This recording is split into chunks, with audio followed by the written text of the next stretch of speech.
Hey yo, what's going on? What's going on? Random show settings. What's the deal? What's the dealio? Oof, this microphone's looking a bit, smelling a bit funky too. But anyway, we move. What's good? What's happening? Wagwan, wagwan. Little quick one. I don't want me here for too long, probably a couple of hours, but wanted to quickly bang out a stream for you guys. What's happening? What's crack-a-lacking? Hope you're well. Hope you're good, wherever you may be. Everything is going fine on your side of the fucking planet. My back is a bit sore. Did some fucking heavy deadlifts today.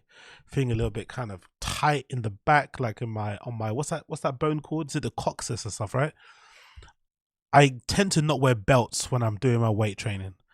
I tend to think belts are a bit pussified, right? I'm from the CrossFit school of fucking not wearing gloves, chalk only on the fucking hands, no belts and shit, and just making sure your form is correct. But I think I'm about to start wearing a belt now because my back, the lower side of my back is fucking tight, bro. So I might have rounded my back a little bit. I don't know what's going on. I might have rounded my back. So yeah, okay, that's probably why I did deadlift and squat the same day. That's probably why Alejandro. Big up Alejandro. Don't deadlift and squat on the same day.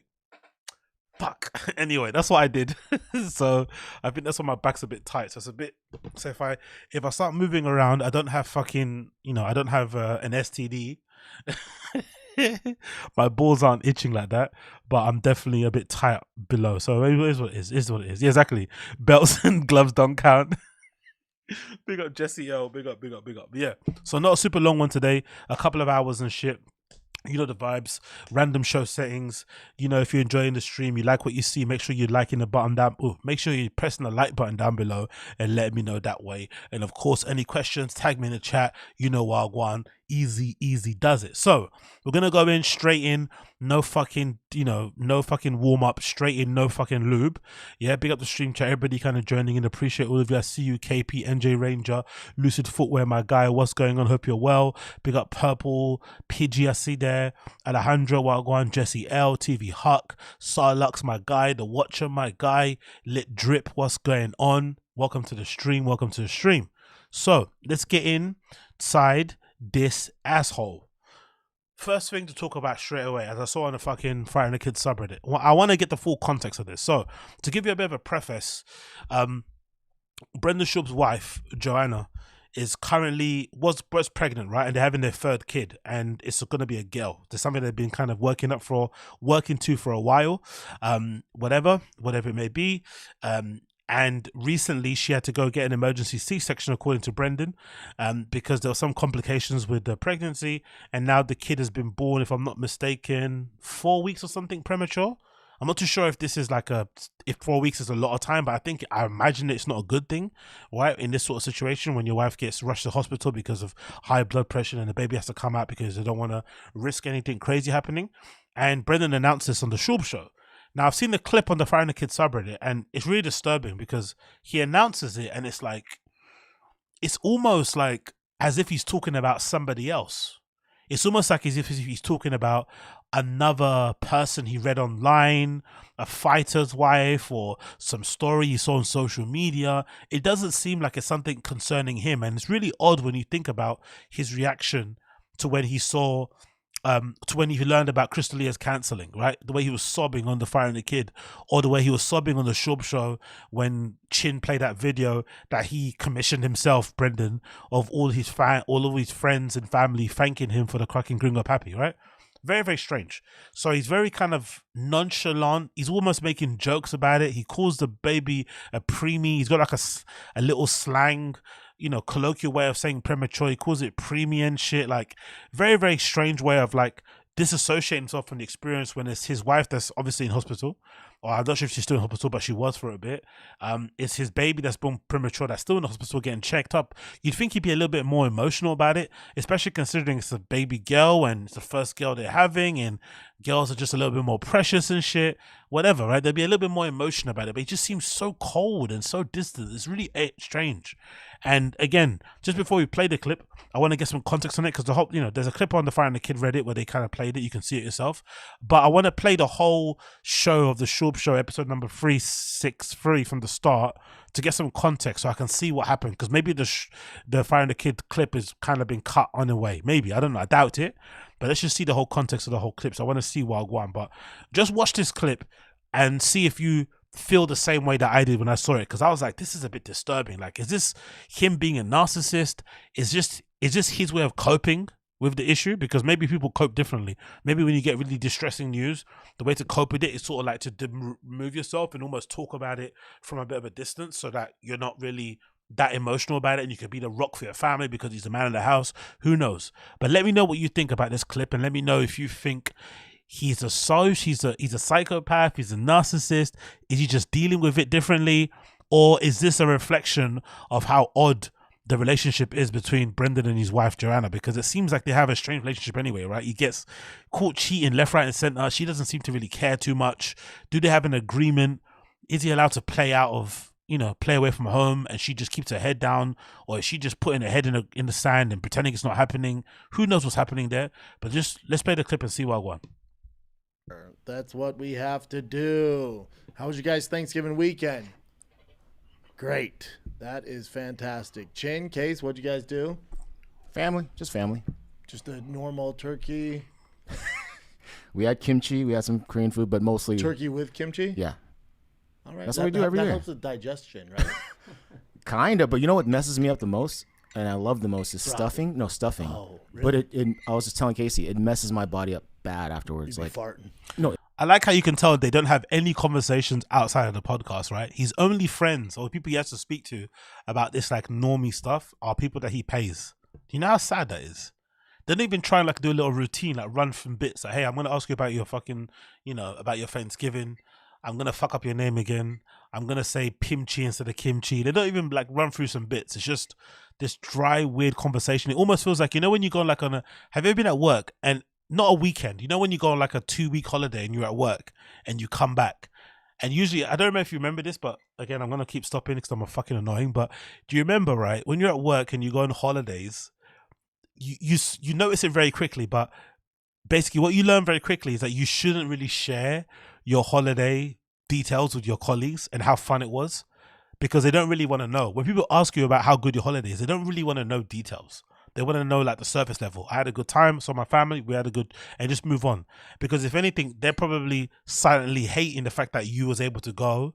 Maybe they've used up all their holiday or vacation. Maybe they can't go because they have no money, right? But you're not meant to really get into detail about it. You're just meant to do like a surface level conversation. But sometimes it can be unavoidable. And you sometimes, you end up in the fucking locker room or whatever, not locker room.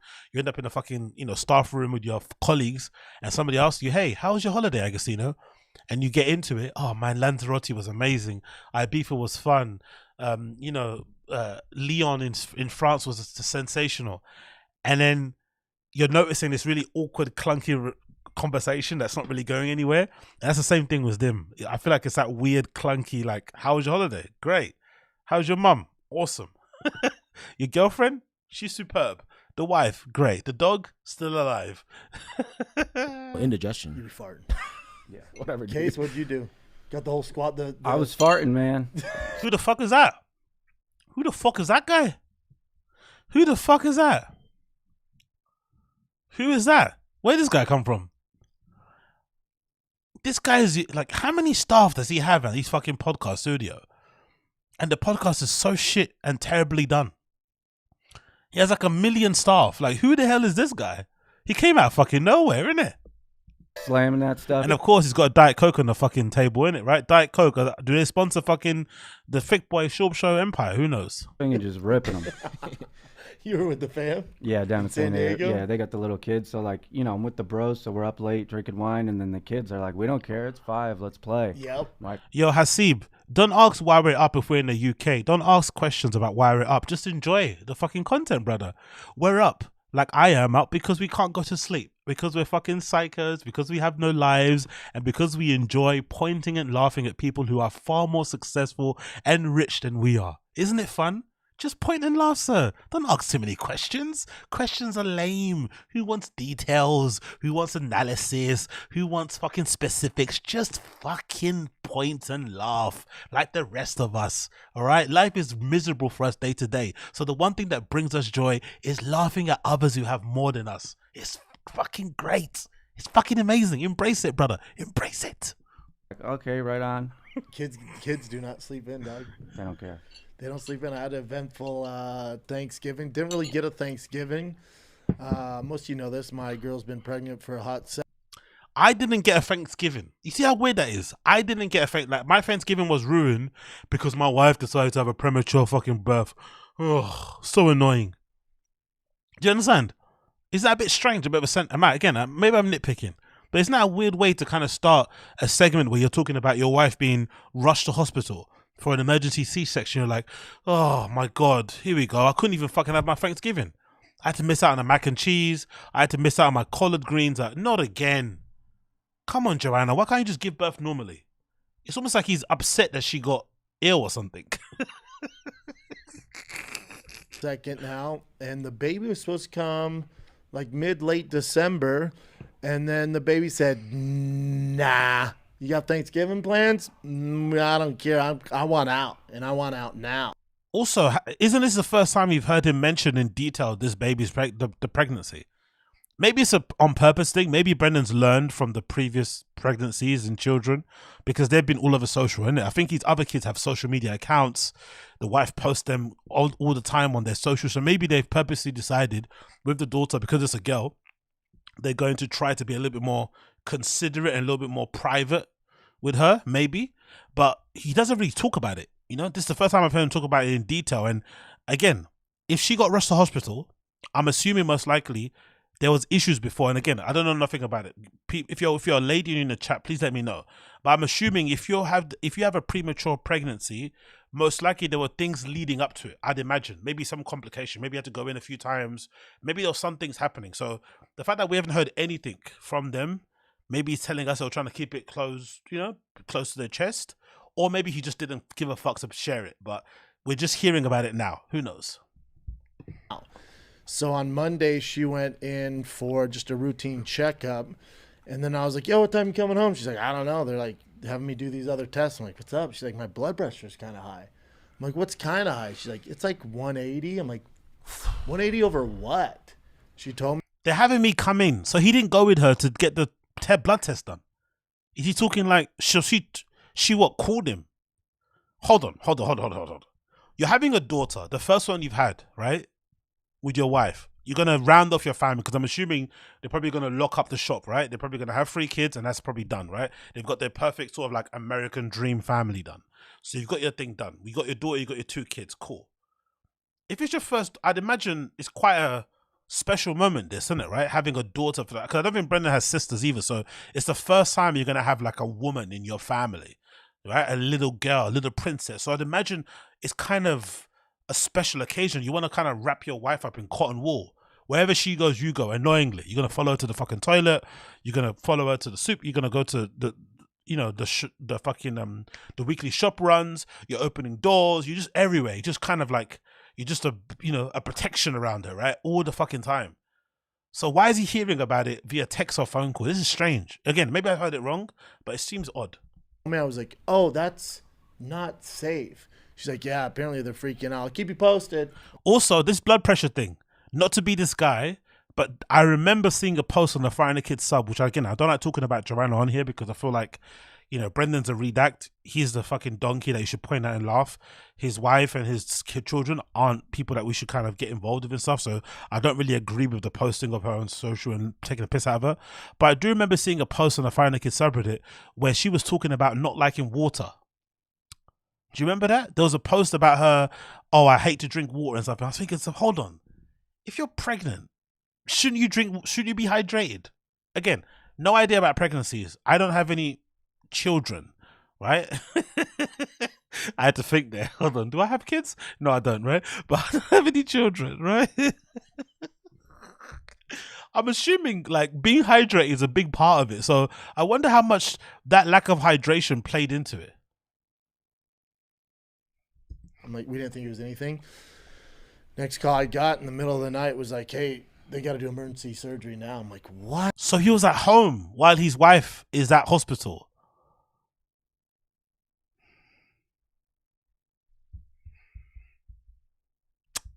What do you think is going on there? No, Sarlux, never going to watch my mouth. Never watching my mouth when it comes to fucking Dua Lipa. She dances like a transit van, sir. She kind of dances like... I don't want to say what it is because I'll get banned, but you know what I mean, Sarlux. You know how she dances. Again, to be fair, I've heard somebody told me in the comments that Dua Lipa's 6 foot. That might be the reason why. She's very tall for a lady and very kind of ungangly wise, but she dances bizarre. Like I don't want to say how, but you know what I'm thinking in my head, Sarlux. You know what I'm thinking in my head. What? So I rushed over there. Sure enough, they had to do that emergency C-section. So he was at home watching ESPN while his wife got rushed to hospital, getting all the fucking blood work done. He was at home eating Postmates, chilling with his kids, playing catch. Right, mum's not in, fucking around. Right, eating cereal out from the box. Right, mum's not around and shit. No tamales, Domino's pizza for the boys. And then he rushed hospital later on down. Like, God, I get it, it's different because they got 2 kids. Maybe you have to stay and look after them. But Jesus Christ, surely get the grandma, get the mother-in-law to come over and, look after the kids while you go and fucking sit with your wife, right? Maybe. Who knows? That critter out of there. But she's, she's a Hold on. C-section. How do you... So I rushed over there. Sure enough, they had to do that emergency C-section. Got that critter out of there. They got that critter out of there. Again, the disassociation, there's no name for the, again, maybe he doesn't want to share the name. Maybe he'd want to keep the name private. Critter.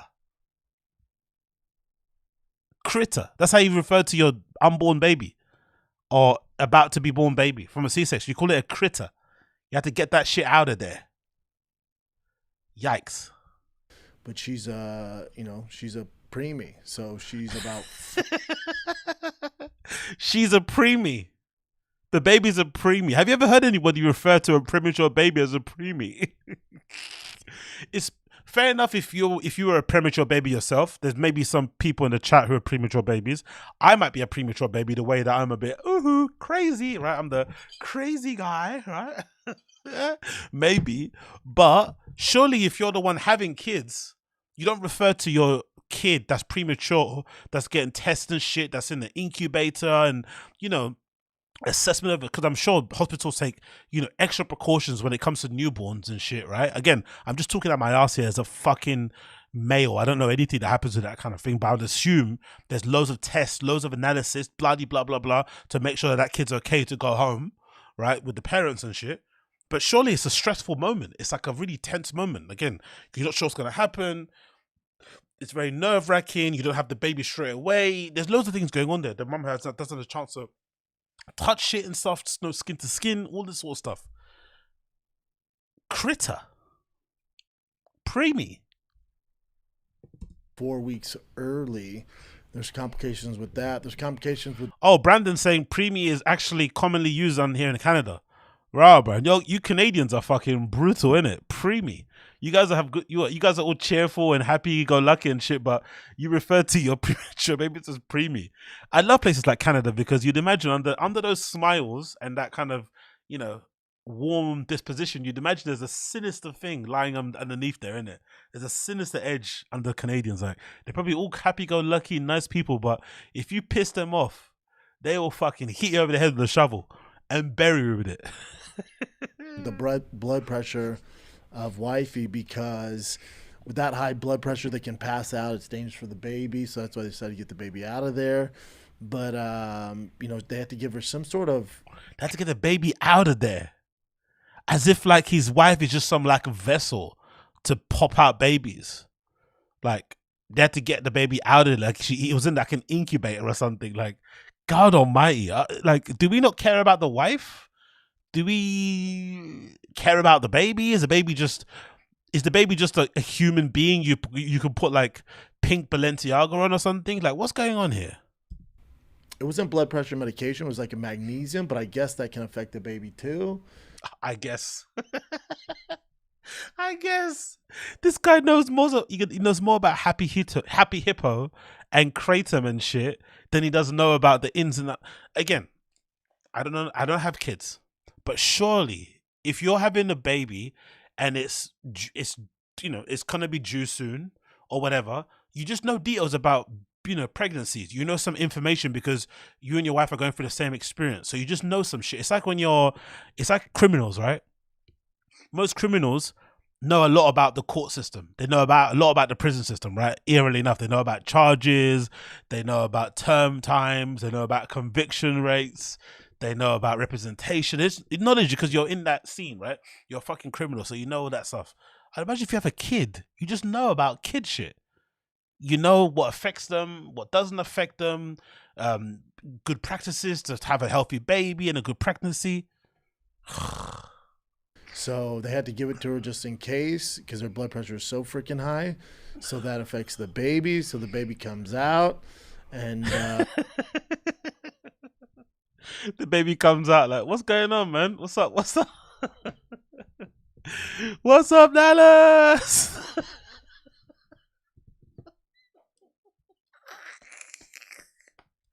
The baby's good. What's good, Brandon? I need a Hermes bag. it was different than my other two kiddos because they were giants when they came out, and they were cooking for the expected time before that. My two previous babies were cooking. Bro, is he referring to his kids like he's putting a pizza into like a fucking preheated oven or something? Put it on fucking 170 and lower it to 150 to get it that. And I think when you get if it's a frozen pizza, I like to have mine preheated at 200 and then I bring it down to 180 and then I bring it down to 170. Usually what I do. The 200 preheated oven, 10 to 15 minutes. That's me, right? Fat boy shit. Then you put it in and then you lower it to 170 and then put it 150. And then you get that perfect, like the best. And also make sure when you put your frozen pizza into the oven, make sure you put it on the rack that's obviously got spaces in between so they can obviously cook the fucking base. Usually I put that board on anything. You know how it is. You know Wagwan. That turkey was done.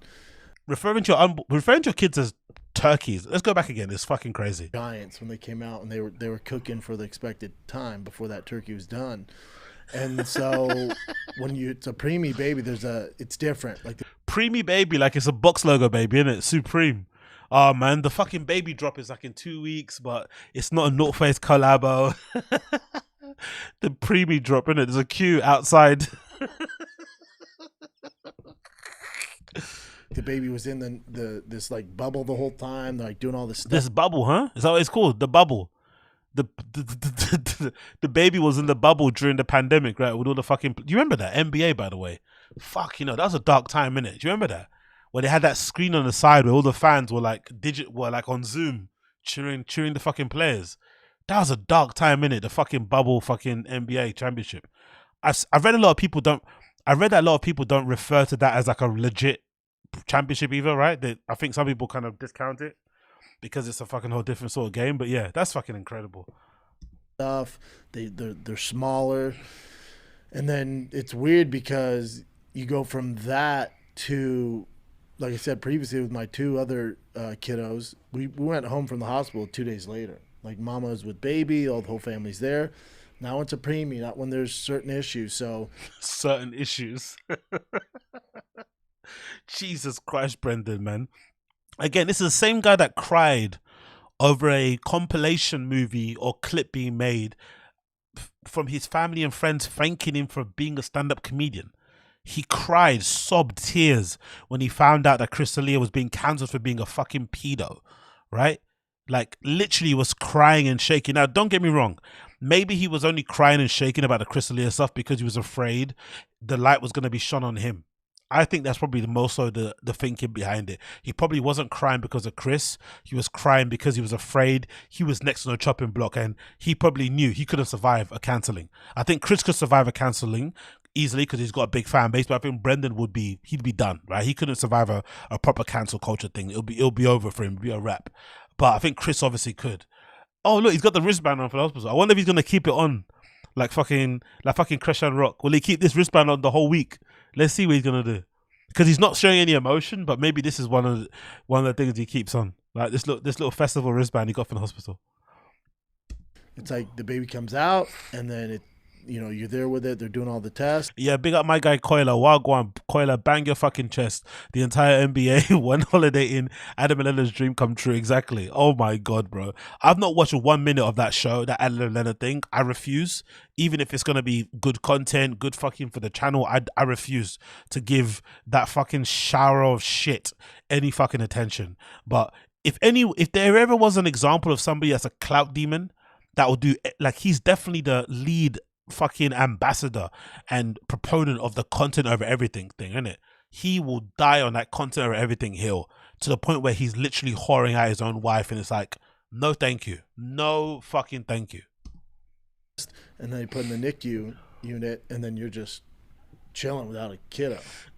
So then chilling with that kiddo as if like he went to go pick up an exhaust and it wasn't there. it didn't arrive yet. The person who spoke on the phone got the details wrong. They're actually going to ship a new one from Japan, but then it's got to get sent through Europe and it's not going to get here on time. Bro.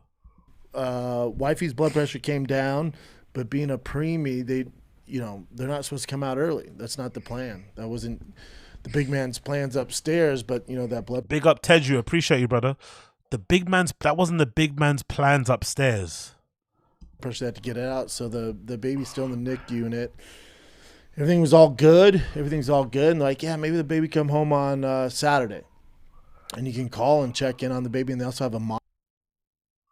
You can call and check in, so you're not just going to be sitting there waiting and sleeping there all the time and maybe canceling podcasts and shit and saying, hey guys, I'm not going to be doing any streams. Please bear with me because I've got 5 emoji. Like, why are you even fucking streaming? Why are you even doing podcasts, really?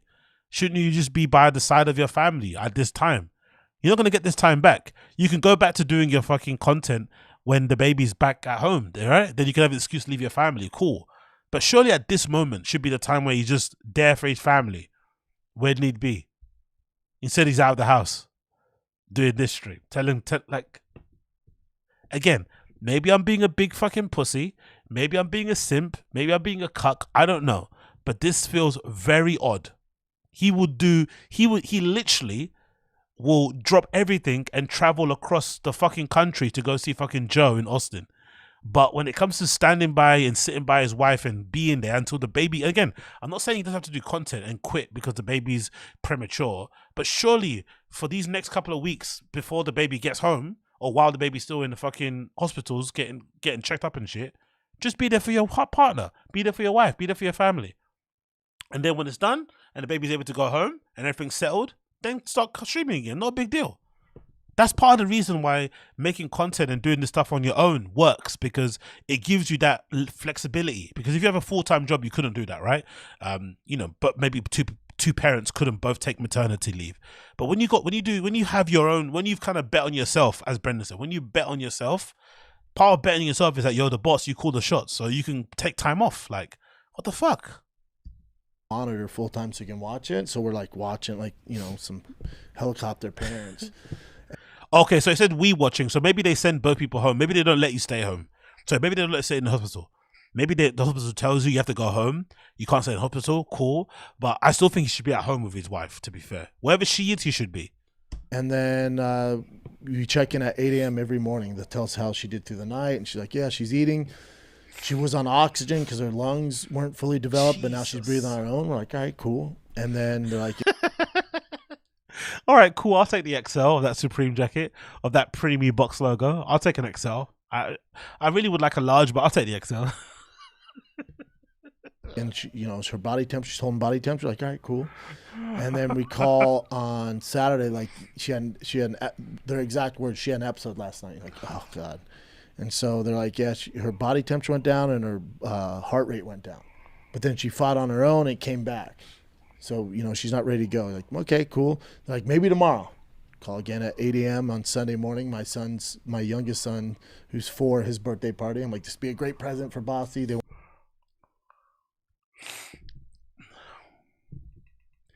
Again, they have a strange family anyway, unit, innit? They have a strange family unit.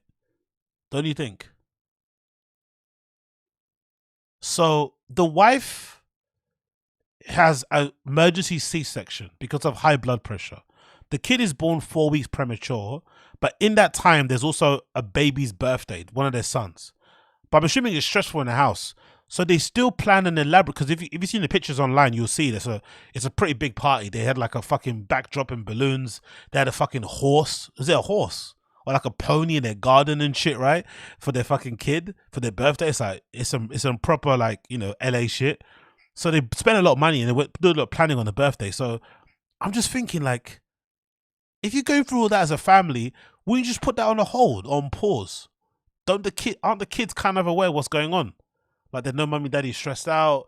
Like, they probably don't even want to have they're probably not in the mood to celebrate their birthdays either, because they're just a little bit nervous because they want to meet their fucking baby sister. No? What do you think? It's odd that they just, okay, we got the baby's kid, like, I don't know. Again, I don't know. Maybe I'm the idiot here. They want to see their sister so bad. They haven't seen her. The only person that's hold the baby is my wife for 2 minutes, because, you know, she has to be in that weird bubble. He can name all the parts of his cars, right? He can name all the parts of his cars, but he doesn't know the name of the whatever thing they put the baby in. You'd imagine having a baby, you'd know all these details because you're having a fucking baby. You have all this knowledge of pregnancies and whatnot. You just have this unnecessary knowledge because you're going through it. Bubble. Call Sunday morning, same thing. Had an episode last night at midnight. Like, fuck. Same thing. So at this point, you're just wishing for the best, and hopefully the kiddos. I thought you were gonna say you're wishing for the you're wishing for the best, expecting the worst. I thought you were gonna, it is what it is. I thought you were gonna say it is what it is.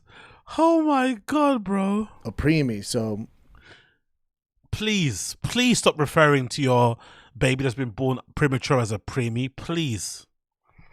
They're not supposed to be out, so it is tough around the Schaub household. Not gonna lie to you guys, it's been a tough week, man. That face, that tough week, he means he's not feeling he's not feeling comfortable, right?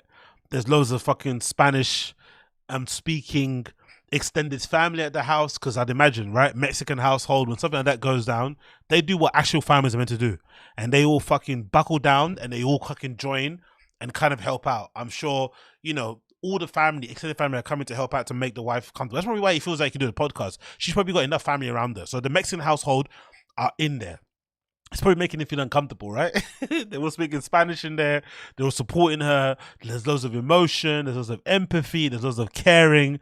And for this robot, for this narcissist, he just can't handle it. It's like, fuck this.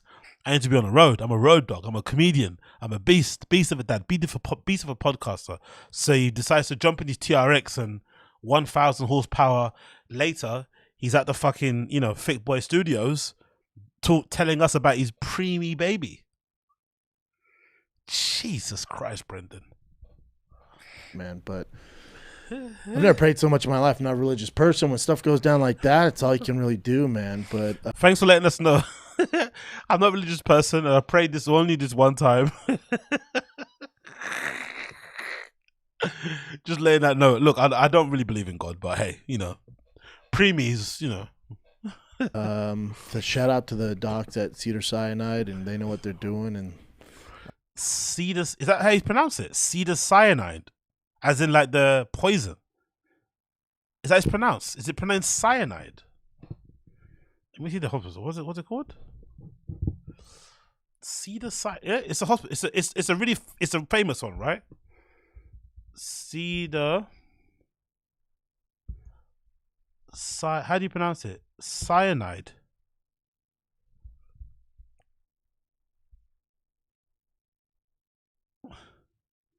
How do you pronounce that? Whoops. Let's see. Cedar Sinai Medical Center. Let's see how you pronounce this.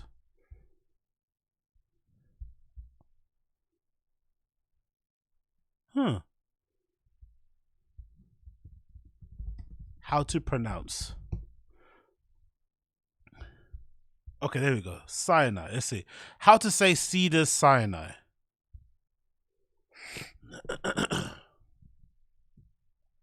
What does it say here? How to correctly pronounce it? Let's see. Come. We are looking at how to pronounce the name of this hospital in Los Angeles, California. How do you say it? Cedars Sinai. Cedars Sinai. Oh my god, he got it completely wrong. He said Cedar Cyanide, did he? The shout out to the docs at Cedar Cyanide, and they know what they're. He said Cedar Cyanide, and it's pronounced. Even look at how it's spelled though. It doesn't say cyanide. It says cyanide. Cyanide. Cedars Sinai. Why would you say cyanide? Wait, it's not even spelled that way. Cyanide is spelled with a C. This is an S. Is Brendan redacted for real? Do some of you think does Brendan have dyslexia? Do you think maybe he has undiagnosed dyslexia? Is that what it is? Or has he just got CTE? Is that a dyslexic thing? Because this is cyanide or Sinai. Like, you could say Sinai or Sine or something, right? But why would you say cyanide? What do you guys think? Dyslexic, CTE, or just redacted? What do you think? I don't give a yeah, exactly. Z. Probably I don't give a fuck. He's stupid. CTE. He's just dumb. He doesn't even try to learn. He's redacted. All of the above. Domo aggro. Redacted, CTE, and dyslexic. Yo, look how he's pronounced. Hear the guy again. Hear him say. Hear this guy. Here. It. Cedars Sinai. Cedars Sinai. Cedars Sinai. Now hear this redact. They do, man. But the shout out to the docs at Cedar Cyanide, and they know what. Doesn't know what the bubble's called. Doesn't know the name of the hospital. Let his wife go to hospital by herself when she got the emergency C-section. Oh no, when she got it, right? Then he rushed there later. He didn't even go to like get the blood pressure thing done, and refers to the baby as a preemie. Absolute beast of a dad. Beast of a fucking dad. Fucking hell. The bubble, you know. Like she's playing for the fucking Lakers. What they're doing, and yeah, you just hope for the best. I'm sure it'll work out. And she's new, so she's not supposed to be here right now. She's new. Like he just picked up a new Ford F-150. It's a new, you know, it's fresh off the lot. Stock. Oh my god, bro. He's talking about it like she's a Birkin. Supposed to be cook another 3 weeks, so she's cooking for another 3 weeks. Yo. that little incubator device there, and hopefully she fights through it and she'll be all right. She's already a feisty one, so I think she's a feisty one, like it's a pug, like it's a rescue or something, right? Having some tests, she's got to go to the vet. Yo, he is awesome, man. This guy is awesome. Again, I wonder if this is like a form of narcissism where, because it doesn't revolve around him, I guess it's one of full narcissism, right? Because it does nothing to do with him, he almost doesn't care. Maybe that's what it is. Maybe that's a narcissist trait. Like, it's actually has nothing to do with him, technically. Even though it does, but it technically doesn't. So he doesn't really care about it. It's almost dismissive. It's like, oh, fucking Thanksgiving ruined. I can't eat anything. There's no food. Wife didn't cook because she had to get a C-section. So dramatic. You know? Wow. things should be okay. But yeah, it's tough, man. It was a tough, long week. So it is what it is, man. My Thanksgiving dinner, my family was. It is what it is. Straight onto the food. Straight onto the food. It is what it is, man. See the cyanide. Gone. They're at the hospital. I had to come back and get bags and stuff for the kiddos. So my Thanksgiving dinner was straight up a large pepperoni pizza. I told you guys, man, I like to mix it up. And it was. Do we care about that, really? Why are you telling us you had a pepperoni pizza? Why is that the full thing in your mind? Like, is he annoyed that he didn't get a full Thanksgiving dinner? That he wasn't able to post his fucking mac and cheese on the timeline? Nah, this guy's, there's something wrong with him, bro.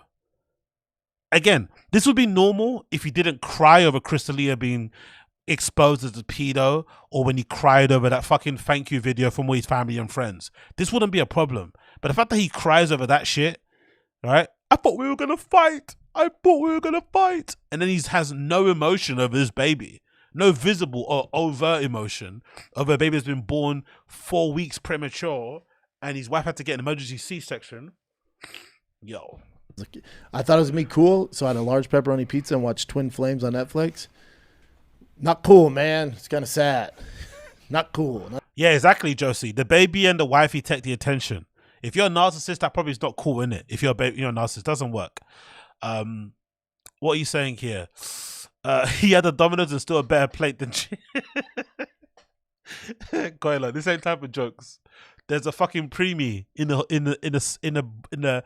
vat of cyanide at the moment. Okay, this is not a fucking time to joke, Coiler.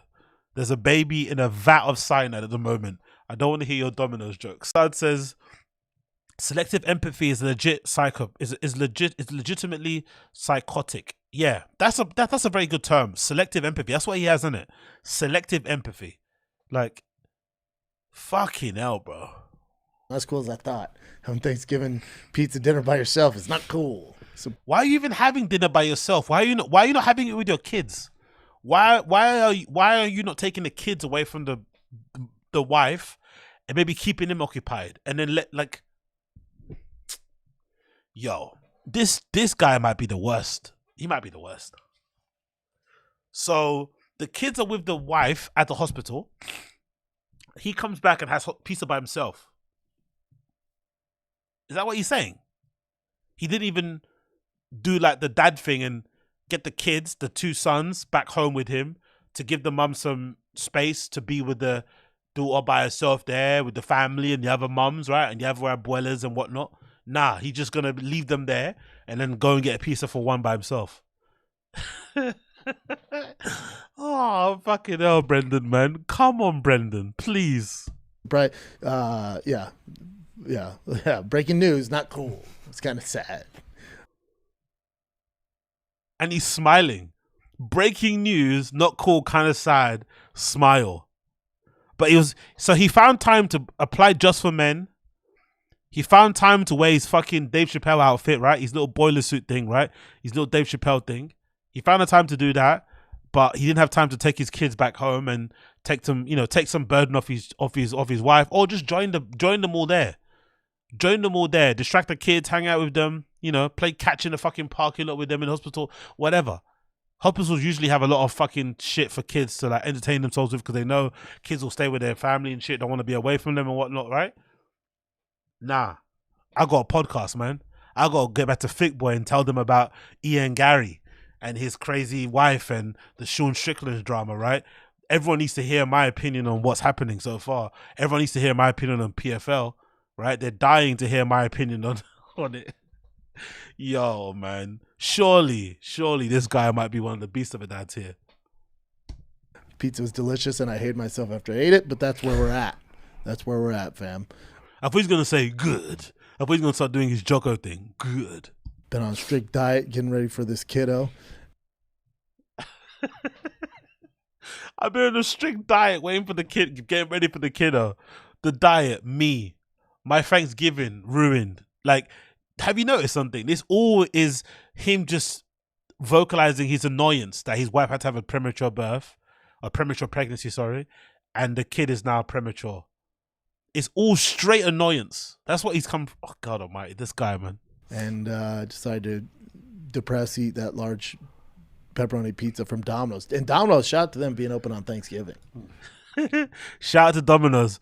But no, and obviously for my wife, stay strong. I really hope that, she's a fucking trooper. Like, no real nice, comforting, great words about the wife, right? Just shout out to Domino's, though. And shout out to Cyanide. It is what it is. Exactly 7:30. Fucking hell. I mean, they got that pizza in about 25 minutes piping hot. I devoured that thing, and I felt awful. I felt absolutely terrible. Been a slow, let's get into the fights, man. News on the truck. My truck. Oh my God. Let's get into the fights. News on the truck. These fucking segues are fucking insane.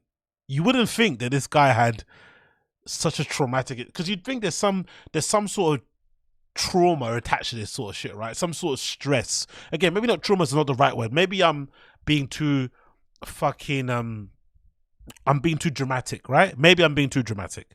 Let's reduce the fucking language. Let's kind of dial it back a bit. You'd imagine it's quite stressful, right? You'd think you'd see it in him. Disheveled, whatever. Nothing. Nothing. Let's get to the fights. Anyway, so Ian Gary, fucking hell, man.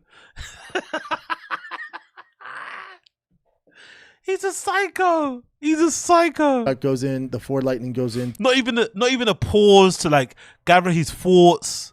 Not even like a, I don't want to get emotional here. Zero. Just he spoke about it as if he read some news article online about it.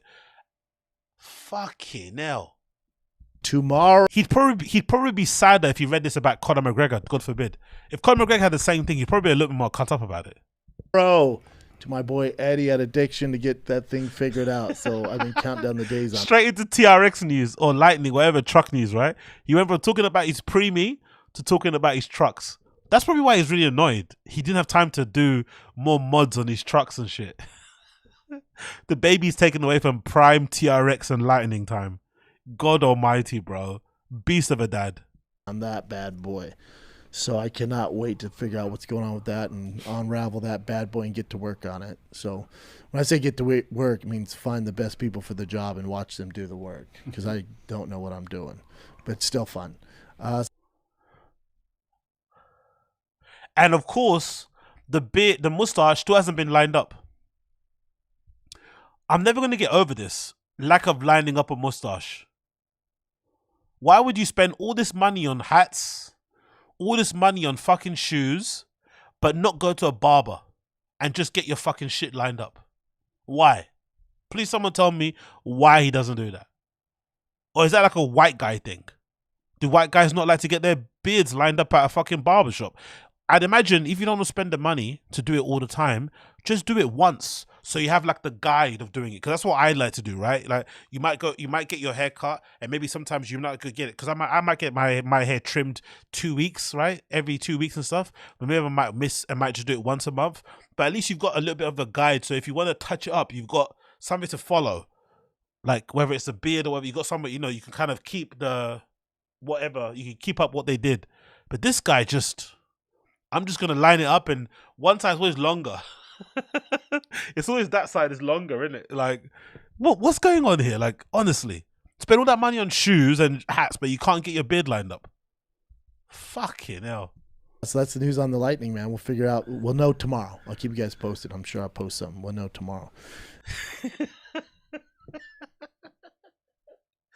That concludes the baby segment. He ends it with Lightning talk. Yo, Brendan is fucking insane. Fucking sane. But to be fair, let's look at what happened with the pregnancy. If I remember correctly, I remember seeing clips on the Fire and the Kids subreddit of Joanna, his wife, complaining about being pregnant. Like, it was, I don't know if it's like a bit or if this is a thing that some women actually don't enjoy being pregnant, but she was vocalizing it a lot on her social media. It felt like she was on Facebook or something, like oversharing. Oh, I hate being pregnant. This is annoying. Blah, blah, blah. Like, kind of like, tongue in cheek, but it just felt a little bit odd. And I feel like sometimes, maybe I'm a bit of a drama queen in this sort of stuff, but I feel like sometimes you have to watch what you say. Like, there is a lot of power in your words. So if you're out here complaining about being pregnant, I don't know what sort of vibes that's putting out there into the universe, right? And then you're also not drinking water because you don't believe in drinking water when you're fucking pregnant. It's fucking insane. Forget in general, but if you're just not drinking water anyway, it's odd. So sometimes be careful what you wish for. You said you didn't want to be pregnant. Well, now you're not pregnant. You know what I mean? Look what happened. But some of those things that they were coming out from on social media were odd, but I have a sympathy for her because I feel like she strikes me as she's kind of really lonely. I get a lot of like really lonely vibes from her. And again, just checking her constant here and there, but she seems very, very lonely. And can you can't blame her, right? Having Brendan as a husband, he's probably not the most, he doesn't probably like spending time with his wife, I'd imagine, right? I don't think they have like a lot of conversations. I don't know. In addition to the weird dynamic there, I think she probably spends, I would bet you, his wife probably speaks to their kids more than they speak to each other. I bet you she speaks to her sons more than she speaks to Brendan. Like, it's fucking bizarre. If anything, sometimes on the social media, it looks like her brother is like the dad. He's always there, you know, like present, like the uncle. Like, he really, like, he's involved. You know what I mean? He's really there. So I don't know, but hey, I'm wishing them the best. Prayers and thoughts go out to Joanna and shit. Hopefully everything goes well and that baby comes out good. Usually I think with modern science and the way hospitals are, even if a kid is born premature, it's very rare that anything bad happens. Usually it's just a precaution to make sure everything's good, whatever it may be. And, you know, they've got the money and the funds to be able to, you know, whatever, you know, thing that needs to be done in terms of medically and services and stuff. They've got all the fucking funds to afford the ability to kind of make sure she gets the best care. So I'm sure everything's going to be cool. But I don't know. I just think if it was me and I was having my first daughter, like, I'd be petrified, bro. Like, if something like this happened, I'd be fucking distraught. The last thing I'd be doing is waiting to fucking stream and do fucking podcasts and talk about Ian Gary and Sean Strickland. I want to give a fuck about PFL or Dana White or the UFC or fucking DraftKings and shit. Like, what? Do you know what I mean? I'm worried about my wife, number one. I'm panicking about that because I'm a fucking dad. I'm used to like looking after kids anyway. So you don't want to, you know, you want to make sure you're looking after your wife and she's there to help you out. You're having your first daughter. You're worried about that. You're trying to keep your fucking kids in check and not wanting to make them stressed out, right? Your two sons you have. You're keeping the household together. Whatever. You're just there. You're present. The last thing I'll be doing is fucking podcasts and shit. Or if I do one, you'll see me really stressed and sad and whatever. But this guy is like, it is what it is. she came out the oven too quickly. The fucking frozen pizza wasn't cooked all the way through. It was, you know, when you do a frozen pizza and you don't preheat the oven and you just whack it in really high and then it cooks on the outside but it doesn't cook in the middle. That's how he's talking. Like, oh fuck, man. Or when you overcook a frozen pizza and it's really too crisp on the top and it's kind of burned. That's how he's talking. He's talking like, oh fuck, man. It's even worse when you buy a frozen pizza, you make the first one wrong, you fuck up and then you've only got one left. It's like, fuck. You know what I mean? Like, and yes, I've eaten 2 frozen. Don't lie, you haven't had them before, right? Sometimes you get a pack of frozen pizza and you get 2 in a pack. I've eaten 2 in a pack like that. Like that. I'm sure you have done as well. Don't make me out to be the only fat one here. I've done that. I'm sure you have as well. Okay? We've all done this. But yeah. Cyanide is amazing, isn't it? Exactly. Let's do that one more time. I want to see that one more time. That cyanide bit was so good. I was like, hold on, I'm sure that hospital's not called cyanide. Why would you call a hospital cyanide? And it's like, no, it's not pronounced cyanide. It's pronounced how it's written. You're looking at how to pronounce the name of this hospital in Los Angeles, California. How do you say it? Cedars Sinai. Cedars Sinai. Cedars Sinai. That's it. It's not hard. Cedars Sinai, not Cedars Cyanide. What a fucking redact, bro. Papa the redact never stops surprising you. Never stops surprising you. Okay? Anyway, what are you guys saying in the chat? Let me know. He's weird as fuck. He's probably looking at the baddies on his, oh my God, MMA Johnny. Can you imagine Brendan in the waiting room while his wife is in the fucking emergency table with her fucking stomach splayed open or whatever it is when they do a C-section, and his kids running around all over the place, his baby in a bubble, right? Prematurely born, and he's on his phone fucking texting baddies. Yeah, addies. Yeah. Right? He's probably texting them this. Have you seen this? He's probably texting them this. Surely some of you guys have seen this post on the Final Kids subreddit. Or if Brendan gets sniped. This is an old post. I think it's from a couple of years ago, maybe before the pandemic. But this to me was the best indication of why I thought, unfortunately, the wife is never going to go anywhere. Because if you don't go anywhere after this, you're not going to leave. This allegedly was some person that Brendan was allegedly DMing on the IG. Look at this guy's game. Look at this guy's game back then. Look how horrible it is, right? You've got the mine devil emoji with the fucking peach emoji, right? So my ass, hello. Brendan with the hello with the loads of O's, right? I'm horrible, right? Why are you horrible? LOL. Brendan trying to talk like a fucking girly is so cringe. Anyway, don't get me wrong. If everybody saw our DMs to the opposite sex or people that we want to fucking put our private parts into, I'm pretty sure it would all be cringe, right? Everyone's got cringe DMs, but Jesus Christ. How's Papa? I've never been good at texting. I'm not attached to my phone, lols. This is a lie, by the way. This is a stone cold lie, right? This is a lie. She saw your text. She's got other fucking options there. No woman, especially a young lady, especially a pretty young lady, has no access to the fucking phone. They definitely see their phone. I dig that. Brendan, have you ever heard Brendan use the term I dig that in a sentence? I forgive you. Just don't go MIA me on me, boo. Deal? Yo, the Riz is on negative. -4 Riz. What the fuck is this? When do I see you tomorrow? So many texts, man. Bloody hell, he's hungry, innit? Look at the fucking bars. I dig that. I forgive you. Just don't. When I land tomorrow, 2 shows until 7:30, so I can hang before 6 p.m. Obviously after 2. Up to you, babe. He wanted to fug. So yeah, allegedly this is his game. So imagine if he was doing this in the waiting room while his wife is being operated on. She's literally being spliced open and sewn back together. The kid is in a bubble, prematurely born, lungs not fully developed. His 2 sons are all over the place, you know, fighting each other, you know, flicking their bogey at each other's faces and shit, doing what regular kids do.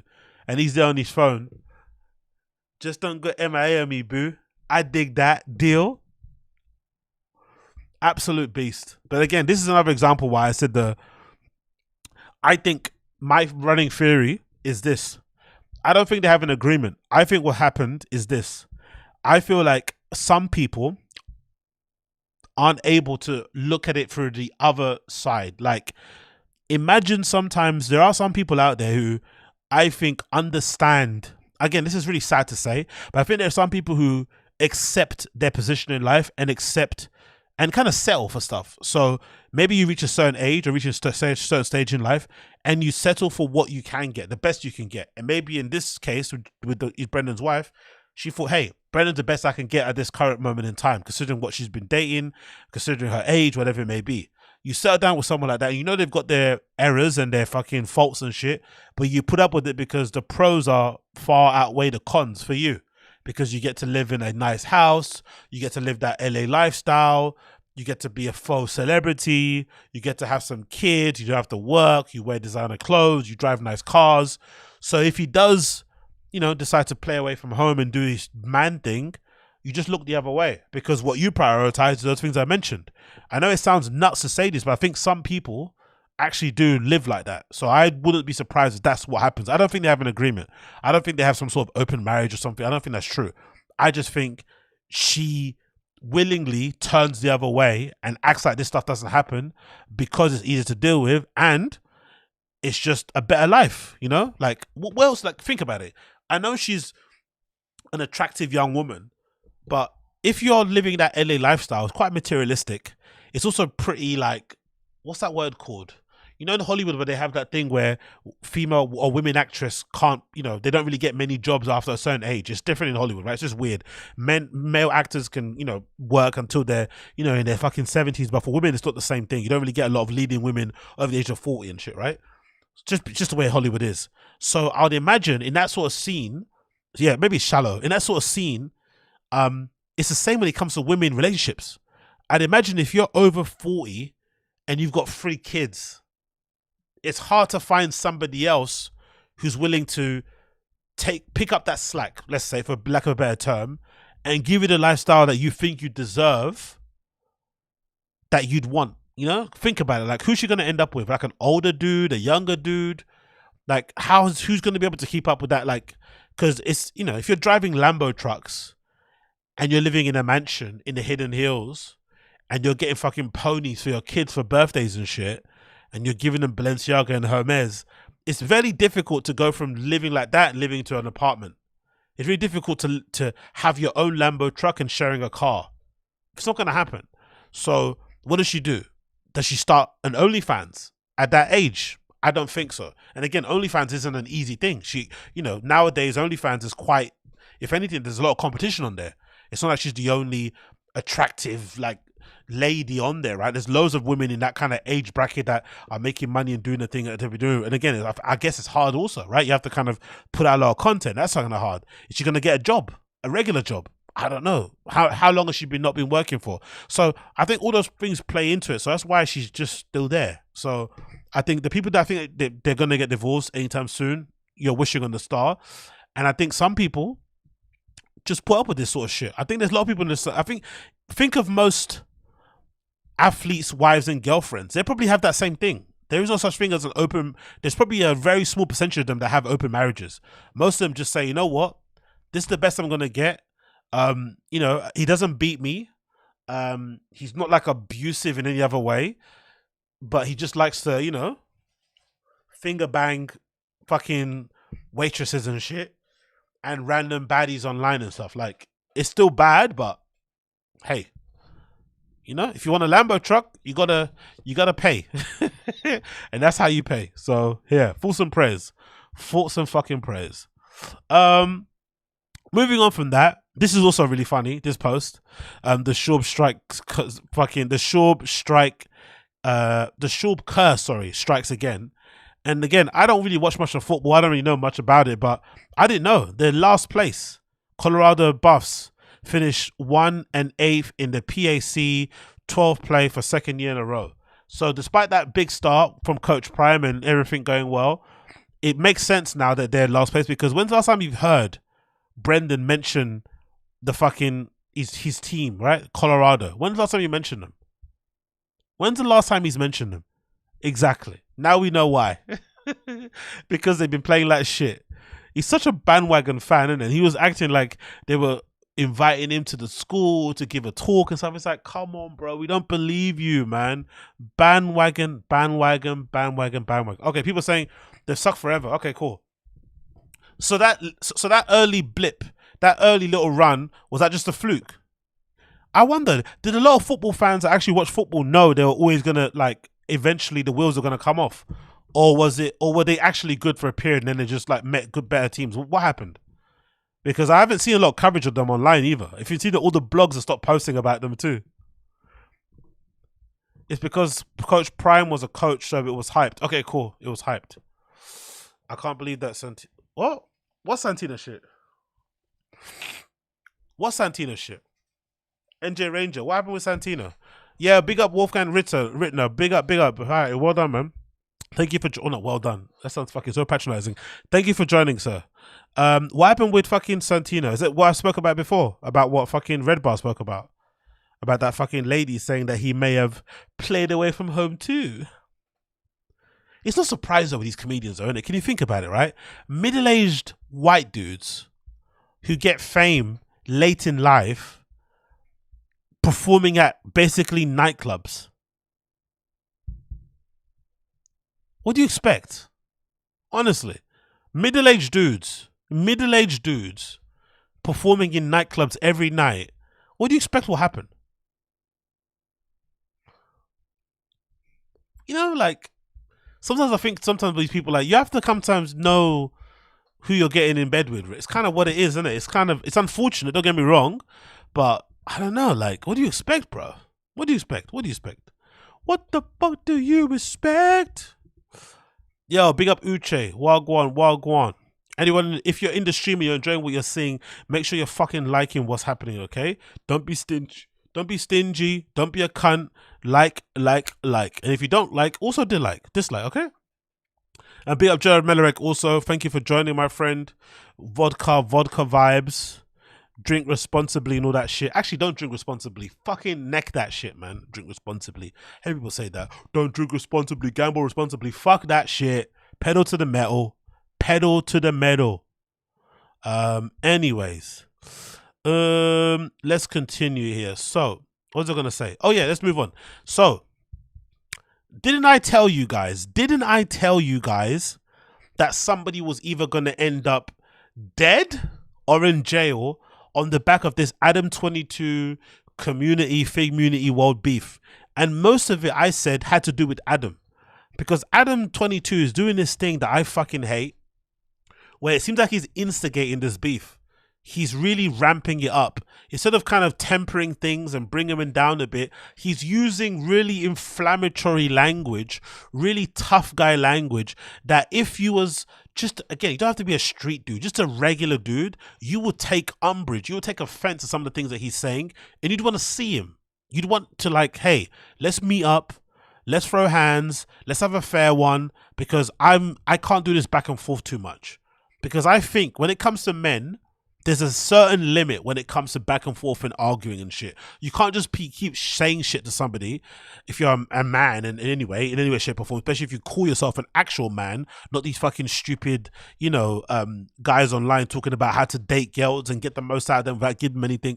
That's bullshit. If you're an actual man that's about your business, that fucking looks after your family, that treats their friends with respect and shit, all that good stuff, there's only so much disrespect you could take until you're like, you know what, we have to fucking fight.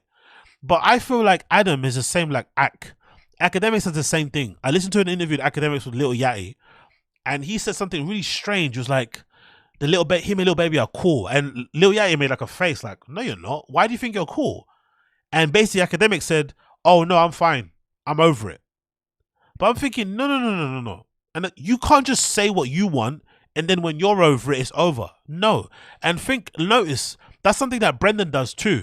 Brendan does this thing where he will say shit about Dana White, but because Dana White's like, you know, millionaire, makes lots of money with the UFC, he's always in the news some way. He'll do something and you try to like suck him off, and it's like, dude, you can't insult this guy, go back and forth and say some mean things and then pretend like it's cool, like because you're cool. It doesn't work like that. There's always going to be static. So I feel like in this situation, Adam 22 should have tried to bring the temperature down and just tried to make it about content and all that stuff. That would have been fine.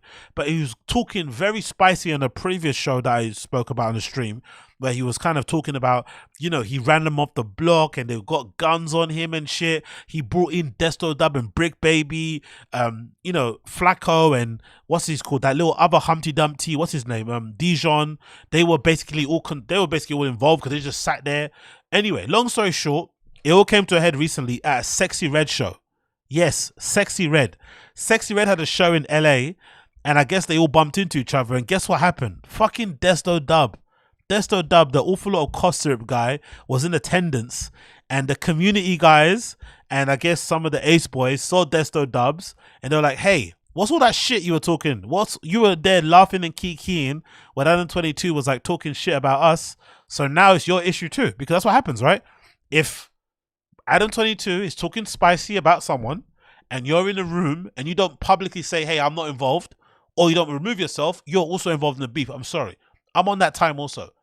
If you were there whilst, like, it's like a friend. If a friend of yours was in the room somewhere where someone was talking bad about you but they didn't intervene or they didn't let you know straight away, I'm gonna beat up the friend also. Everyone's fucking getting it. There's no way that you're gonna fucking wash your hands away over it. Like, if you're involved, you're standing next to the ops, you're an op too. So they saw him and they put it on him, and I feel bad for Desto Dub because he seems like a cool dude. But yeah, Desto Dub's in the purple sweater. He gets pressed by AD and his crew. And Pun. There's Pun there. I think that's Illa there. Wearing the good Yeezys. Big up Illa. And look at Desto Dub backing away. He's moonwalking back. Desto wants no issues. He's so scared. Is that his boy Trey? I don't think that's it. Is that Trey? It is, isn't it? To be fair, why is he running back so quickly? He should be at least standing. There's too much running back. Come on, Desto. This is so sad, man. And again, he's got nothing to do with the beef. Adam 22 has beef with community and AD and those guys, but Adam 22 is never outside, right? He's never going to be in places that they are guys at. He's going to leave these guys to get smoked by themselves. So fuck it up. Exactly, 7 He should have stood his ground regardless, like, and just explain the situation. Hey, I'm not involved. I apologize, whatever, if I did anything wrong. But the way he's running away, it makes him look like such a pussy. And he probably isn't, but it makes him look bad. He probably should just stood there and said, and tried to at least, most likely if he tried to explain, he would have got punched in the face. But,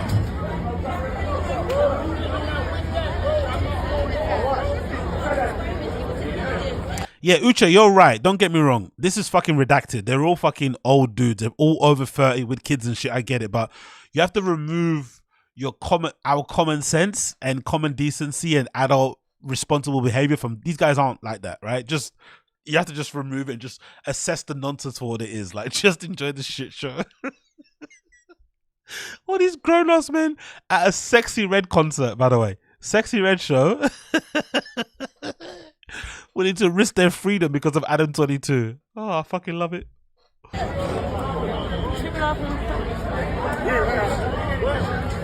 Room full of beautiful ladies, right? Some fellas too, if you're into that vibes. And here they are arguing over Adam 22. Look at Desto running away. Oh no. AD. Look at AD's head. Look at AD's head. Look at AD's head. Look at that hunchback. Look at him. Oh, Desto ran to security. Yo, Desto happened to big up him though, because look where he started from. He was over here, and he somehow managed to get that way all the way to the back where security was. Big up Desto. He's got some moves on him, innit? He's got some fucking. Maybe he plays football in college. How did he get from there to there? He somehow got on the. He got the other side. That's fucking cool. Well done, Desto. What happened? Weird ass, no jumper ass. AD, pun. Maybe get on the phone.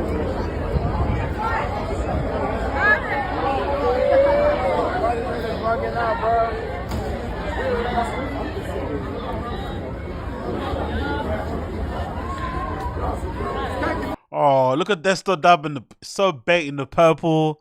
Like, oh man, he's probably high out of his mind. He's like so scared. None of his boys are with him. He's gonna be catching hand. He's gonna be just getting pumped in the face because of Adam 22. They're not even that close. He just uses no jumper to promote his brand. Look at Pun. Pun's quite a big dude though, you know? He's obviously a fat dude, but he's obviously a tall guy, right? And all the other dudes around there. I understand why Desto ran away, but you have to stand. You have to just take the beat. You know what's happened in the base of this? People are just too afraid to get in a fight. It's not that big of a deal. Honestly. You lose fights every day, bro. Like, honestly, maybe because I've been in too many skirmishes, really stupid ones. Most of them that I've lost, right? But it's not a big deal when you get punched in the face. You just punch the person back, right? It's not that big of a deal, really. No, most people can't fight anyway, so it's not as if like you're gonna be fighting some MMA fight or something. Most people don't know how to defend themselves anyway, right? So it's not that big of a deal. Just stand on business, right? And again, that's a good thing, isn't it, right? Everyone says stand on business. That's the thing that's going around. It's the current meme at the moment. Standing on business. But nobody is willing to stand on business when it's actually time to stand on business. Same with the snitching. Everybody has loads to say about snitching and all this stuff. Everyone wants to fucking make a TED talk about how they wouldn't snitch. But when they're put in that situation, everyone's fucking singing.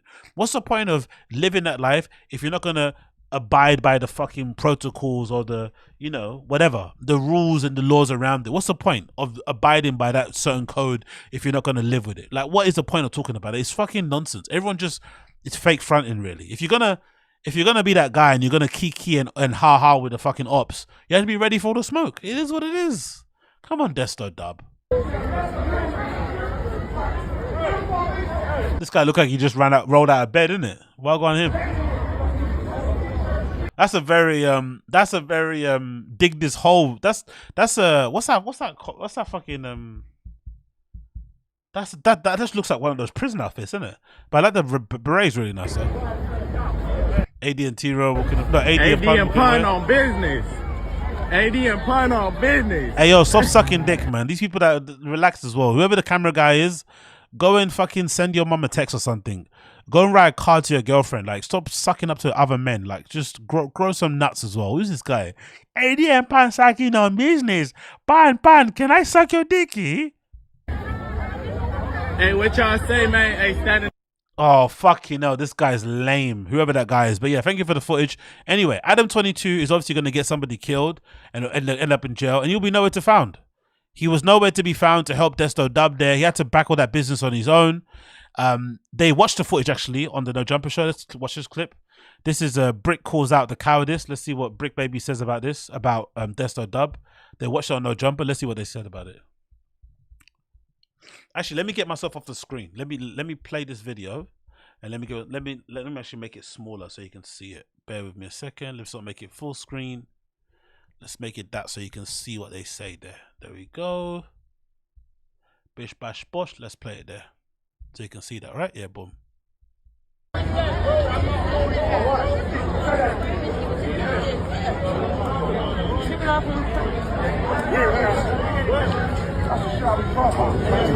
So technically it looks like they've got a problem with everybody in that room except for Sharp, I guess, and Flacco, because Brick Baby and Desto Dub were the two people that were laughing the most when the beef happened, right? They were kind of kiki and ha-ha, and so if anything, Brick Baby should know now that it's probably on site for him too. If he ever cross paths with ACEBOYZ and, you know, community guys and whatnot, it's probably going to be on for him as well, so he's got to be aware of it, I'm sure. Cover by itself, what is you asking for cameras for? Like on 6-0, issue up. If you was gonna issue up, you caught a nigga that don't get involved with no politics or nothing with that shit. Cuz shuts up every time they talk anything about it, nigga. Yeah, I mean, you caught a nigga like that up there that don't got nothing to do with your no jumper beef and all that, bro. And tried to do that while he was by himself and still didn't issue up while y'all was 5 deep. Whole shit. You know what I mean? Other than that, I ain't even like, you know, this is a podcast and like y'all doing a little bit much. I mean, y'all want to take podcasts to the street shit. This is, yeah, hey, that's on y'all, brother. But like I say, I stand in the blue in this one. I just ain't even, you know what I mean? It don't. Is it really street shit though? If they're gonna have like, I don't know. I don't think it's street shit. I just think at the moment, Brett, like, Thingamajiggy hasn't. Adam is the one that's making this worse because it started off like a disagreement, right? Because I guess he wasn't happy about how he was being portrayed by the community guys, right? But I don't really think it's a street issue. If anything, it's Adam's inability to just hash out the issues, shoot a fair one, and just keep talking as if like people are going to be willing to go back and forth with him all the time. That's what's caused the issue. It's not really a street beef. But again, even if it does turn into a street beef, guess who's not going to be there on those fucking streets? You guessed it, fucking Adam 22. It don't concern me. I just pray that when y'all see me, y'all act the same way. Oh, see what I mean? Look what's happened now. Now you got Brick Babies basically saying, I'm on business. If you see me, I'm gonna have the toolie on me. I'm gonna have the shank on me. I'm gonna have something on me. I'm gonna blow your fucking head off your shoulders. So imagine, somebody's gonna get a hole in their fucking chest because Adam 22 was talking some tough guy talk on the jumper, and guess where he is? Nowhere to be found. So again, Adam 22, one way or another, finds a way to get black men locked up. What a piece of shit. You know what? Adam 22 is who people think Academics is. Academics isn't that bad. Academics is obviously an instigator and whatever in his way, but it's only him. He only affects himself. Adam 22 puts that smart on everybody else. Academics only affects himself. So if Academics ends up getting punched up by Lil Baby's crew, that's his own fault.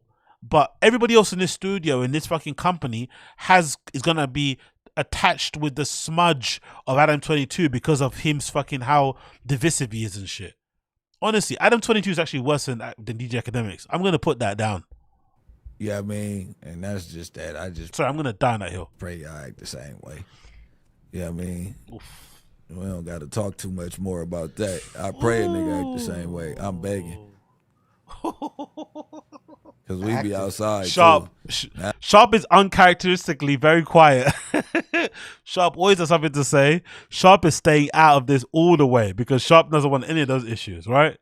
Which is understandable. But again, Adam 22 is at fault. Now nigga outside and nigga, this was going on.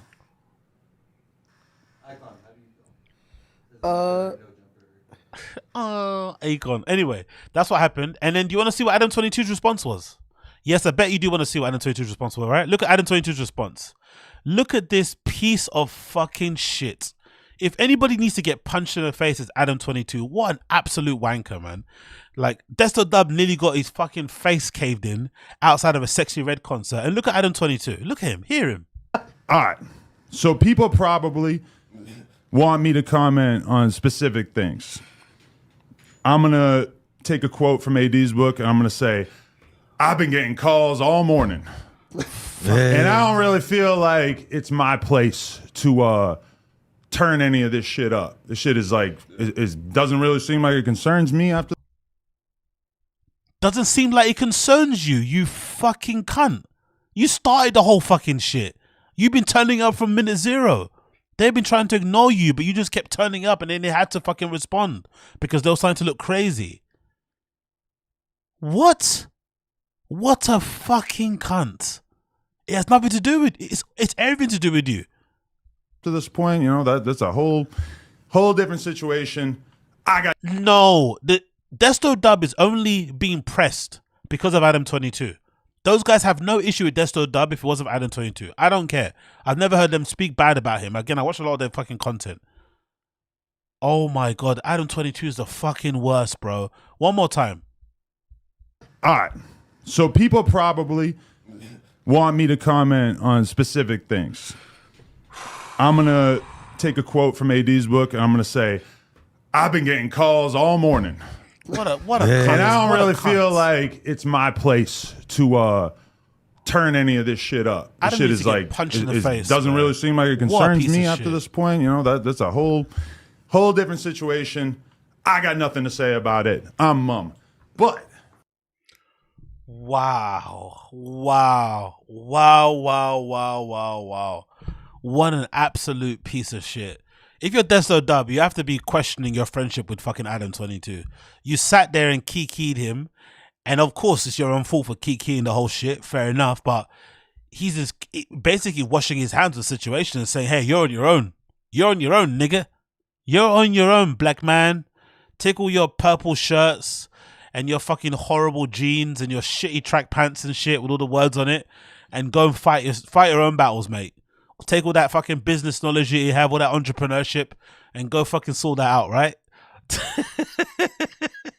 maybe calm them down with some offers of free lean. But I've got nothing to do with this, brother. Nothing to do with this. Now look at him. This is another video from back on Fig fucking subreddit. Look at this guy. Look at this guy, man. What a piece of shit. What did he say here? real positive today. I'm not responsible for anything else that goes on in this city or country. Oh man. So he's such a condescending cunt, isn't it?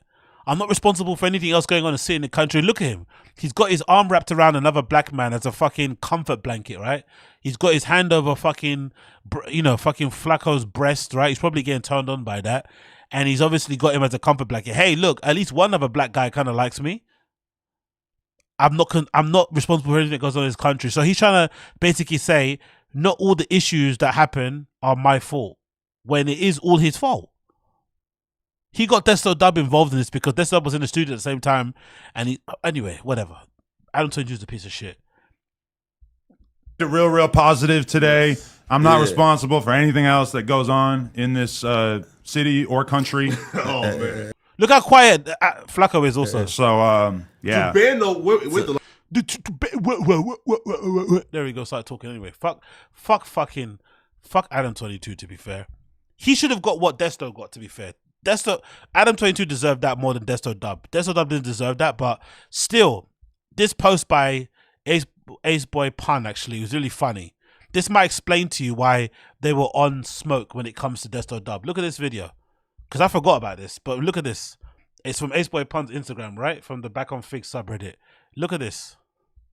Ain't nobody scared around here. That's all I'm saying. So if you really want to do something, you're going to have to actually do it. You're not going to just... A few moments later. You see? you have to be, if you're Desto Dub, you have to be a little bit accountable because he was laughing a little bit too much. There was too much teeth there. There was way too much excitement about what was going on there. He was endorsing a lot of that shit, basically via his mere presence and his keying and laughing. So it kind of is what it is. If you let, what's that? Oh, there's actually there's a fucking track here by what's his face? What's his name?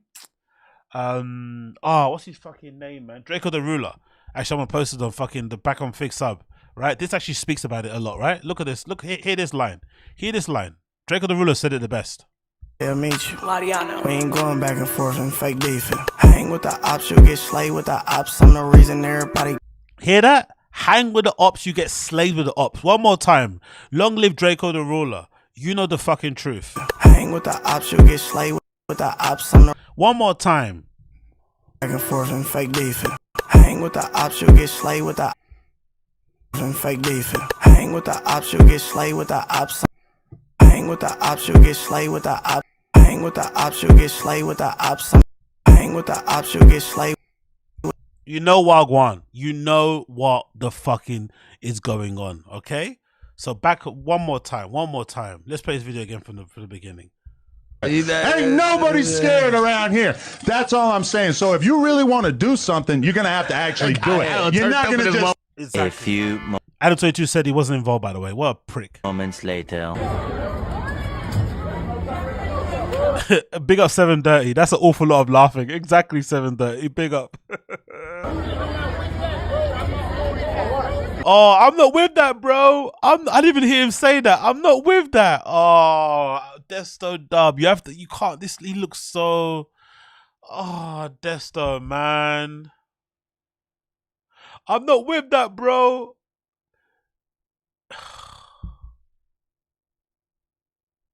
Oh, yeah, true. Draco did get Desto, but you are right, 730. I didn't even think about that. So Desto should know more than anybody. He should know. Hang with the ops, you get slayed with the ops. You should know. Draco was always on that kind of time. He should have known better, man. I'm not with that, bro. Too late. I'm not with that, bro.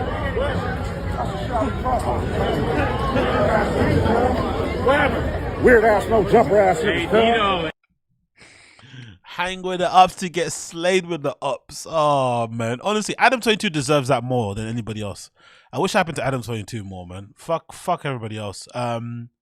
Yeah, exactly. Look at this one. Look at this fucking title. Look at the white man saying he isn't responsible. Look, hear this clip from last week, right? Hear this clip. T-shirt gets sold on Melrose. The 22ster is here with Desto Dub by my side and Brick Baby right there with the Smith & Wesson. And we want our fucking cut. We ran your ass off the block. You got nothing to offer. So you saying you back? Shout out to everybody who watched this. Shout out to Flacco and his new gaming PC. We kept it real positive today. I'm not responsible for anything else that goes on in this city or country. Oh man, I hate this guy, man. Fuck him forever, man. Fuck Adam 22. He needs to get punched in the face more than anybody, more so than academics. Actually, he needs to actually get thumped in the face one time. But he's also one of those guys I think who actually would call the police. He's actually a Vlad type of guy. He would get someone locked up for this. Do you know what I mean? If somebody does put hands and feet on him, he'd get them locked up. He would actually do that. So it's actually risky to go and do it. But if anybody deserved to get punched in the face, it's Adam 22. He's going to get guys, niggas fucking in trouble and beat up for beef that he started or the beef that he instigated. Like, what a piece of shit. Big up Wolfgang Rittner. You don't need to send me anything, brother. Your presence here is enough, my friend. Don't worry about all that, brother. Just enjoy the stream, my friend. Don't worry about that in the slightest. You get me? Don't worry about that. Right? You got me? You get me? Another post here, coach of the the Back on Fig subreddit. Someone said, yeah, what happened to the security? Hove tried to warn him. So I guess this is an old back and forth between Hovain, who's also a part of, I guess, community. I'm thinking. He had a DM message with Adam 22. He said to him, "You an unpaid intern criticizing a boss moves, that's crazy." He said to him, "Unpaid intern is funny. A boss moving like a buster is crazy." Adam 22 replies to him, "Me and Dub each have security. It's pretty funny you think 2 guards is a lot. shows you never been around rich, proud people. Adam 22 talks like us. It's like he's talking in the DMs. It shows you've never been around rich and powerful people before, but hell, you'll get there someday, but probably not by showing up to AD's basement for zero. Like, the way he talks to people is just, he must think everybody's on this like back and forth shit, innit? Anyway, her very replies, you two need to security to walk to a couple of stores down. It shows you scared, pussy. It shows you scared, pussy. Act tough all you want. Nobody around you can save, not even them rented security guards. And I'm not like crazy and slow car. You don't know what we're doing, you pedo. Have a nice day. I'll be on Melrose soon. I may stop by and cop a shirt. I hope you're there to greet me. Bye, Adam. So yeah. Adam is a mark, innit? Really is a fuck. Like, I don't know. What a piece of shit. Again, we should be surprised. The way he did House Phone, again, this is nothing to do with this, but the way he did House Phone, I think we should have all known that Adam 22 is just one of those pieces of shit you have to really keep at arm's distance or just use, for what you need to use him for. But don't ever think he's your friend, because he's not. He will definitely throw you under the bus, for sure. He will throw you under the bus, for sure. He's not your fucking friend in any way, shape, or form. But use his platform to do what you need to do, cool. But that guy is not your buddy, because fucking hell. And then to end it, we've got this whole beef thing. We've got this great post here, courtesy of fucking T-Rail. After everything happened, he's at the golf course minding. Is that the golf course? I don't know where he's at, minding his business. Look at T-Rail's response. Perfect response. Perfect response to all the beef and all the drama. We don't give a fuck. We don't. I don't give a motherfuck what you need to talk about, huh? The fucking what? Yeah, now all of that. What is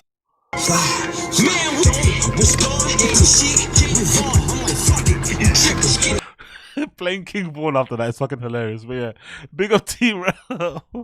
I just hope they can settle it somehow, man, in a cool way, because unfortunately the people that are gonna have the most consequences of this is not gonna be the fucking black guys. It's not gonna be the white guys. It's gonna be fucking the black guys. That's the real issue. I mean, that's the problem with it, really. The white guy's the one that deserves to be punched in the face the most, but the black guys are gonna suffer the most because there's probably a lot of convicted felons there and shit. Do you know what I mean? If they get in trouble, if somebody snitches, it's gonna be over for them. So anyway, hopefully it gets sorted out. Next on, let's go over some clips courtesy of the Find the Kid sub. Let's quickly go over some shit. Let's start off with this one. What's that title say? Oh look, they said auto technicians on Uber Eats now. Lightning Operation Blackout. What's he doing? Operation Blackout on his truck. Brendan Schaub's lightning truck. What's he doing here? I still love that he painted his front grille using house paint. Absolutely hilarious. He didn't even take off the front panel and thing. He just painted it using house paint. Fucking incredible. I don't want to play that. Copyright music. Let's not play that. He's replacing the lights, I'm assuming, with black lights and posting that up on TikTok. He's a social media guy now, yeah? Cool. Okay, whatever. Don't give a fuck about that one. This one is BAPA just steals everything. This is a good one, actually. This is actually a good one. I think I watched this before. Our ideas, and you sit there and you pass them off as your own, and you even botch it when you do it. I love fajitas. They bring them out. Everyone's like, oh my God, what the fuck is that? I go to Chili's and order fajitas. Those fajitas hit the floors all. Don't get me wrong, it's a really good joke. I get why he'd want to steal it, but I wonder what the science is behind stealing jokes, because a part of me thinks there's probably enough comedy dorks out there, geeks who are balls deep in stand, who actually watch stand-up. Not like me, I watch specials here and there. People that actually watch old specials, that maybe play them in the background while they're cleaning their house. Like, they actually care about stand-up specials. There's probably no way you can copy without them knowing, because it's like music, isn't it, right? When you hear a song, you can maybe listen to a new song and notice the fucking sample because you like music. So I'm assuming there's comedy fans like that. So it's pretty impossible to get away with copying or plagiarizing jokes in comedy, really. It's really impossible to do so. So there's no point. You might as well just spend that energy copying in your own words and just actually write your own jokes. No? There's honestly only one way to do it. Just write your own jokes. Surreal Design says parallel thinking. Yeah, exactly. Big up Surreal Design. What the fuck? Come on. He eats my dick. I'm the first one. He Kobayashi. I love how he's doing these fucking references so late on as well, right?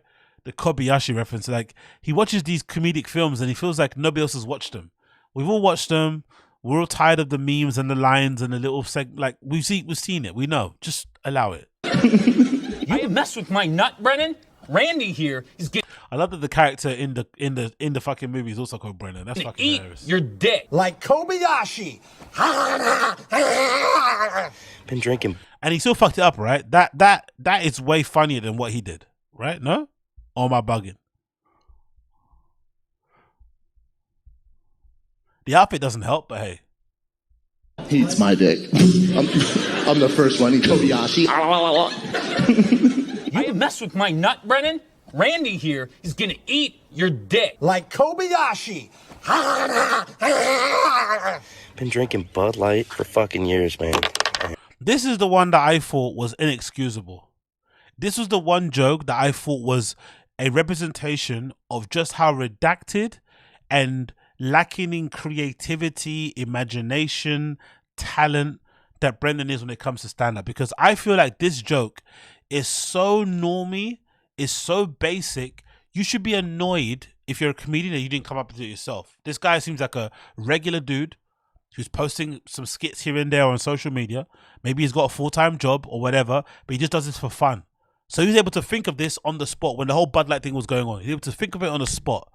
If you're a stand-up comedian and you couldn't think of this before him, you should be embarrassed. You shouldn't copy the joke because it's such a normie, easy joke. The fact that he's able to do it before a stand-up comedian says everything about their lack of creativity. And the fact that Brendan did it and thought no one would notice is shameful. Man, I don't see how it makes you gay. I don't see the problem with Bud Light, dude. I love Bud Light. Like, dude, like, oh, you're gonna drink Bud Light, turn gay? Get it out of here. Chip on your shoulder and a thick skin. Absolutely shameless. Absolutely shameless. And I like how he actually, I remember when somebody, I think he brought it up like he was annoyed. Somebody mentioned it, right? And he acted as if like, oh, these guys think I'll copy some TikTok, Instagram guys. Like, yes, you did copy him. Like, at least admit it, you fucking donut. Chip on your shoulder and a thick skin. The biggest chip on your shoulder. You also Big up, my name is Nobody. Appreciate you, brother. Thank you. Thank you, thank you. Thank you for joining into the fucking stream, my friend. also see the drawbacks. You see a huge drop. It is tough to deal with, but if It's it's the toughest to anybody, deal with. a rough reason The roughest? for why The roughest. Who knows? it's fun. It's so It's so much funnest. fun. That bit is one of my favorites. Actually, I haven't replayed that. I fucking love that parrot thing, man, with Rogan. He loves Rogan more than his fucking own dad. I'm almost certain of it.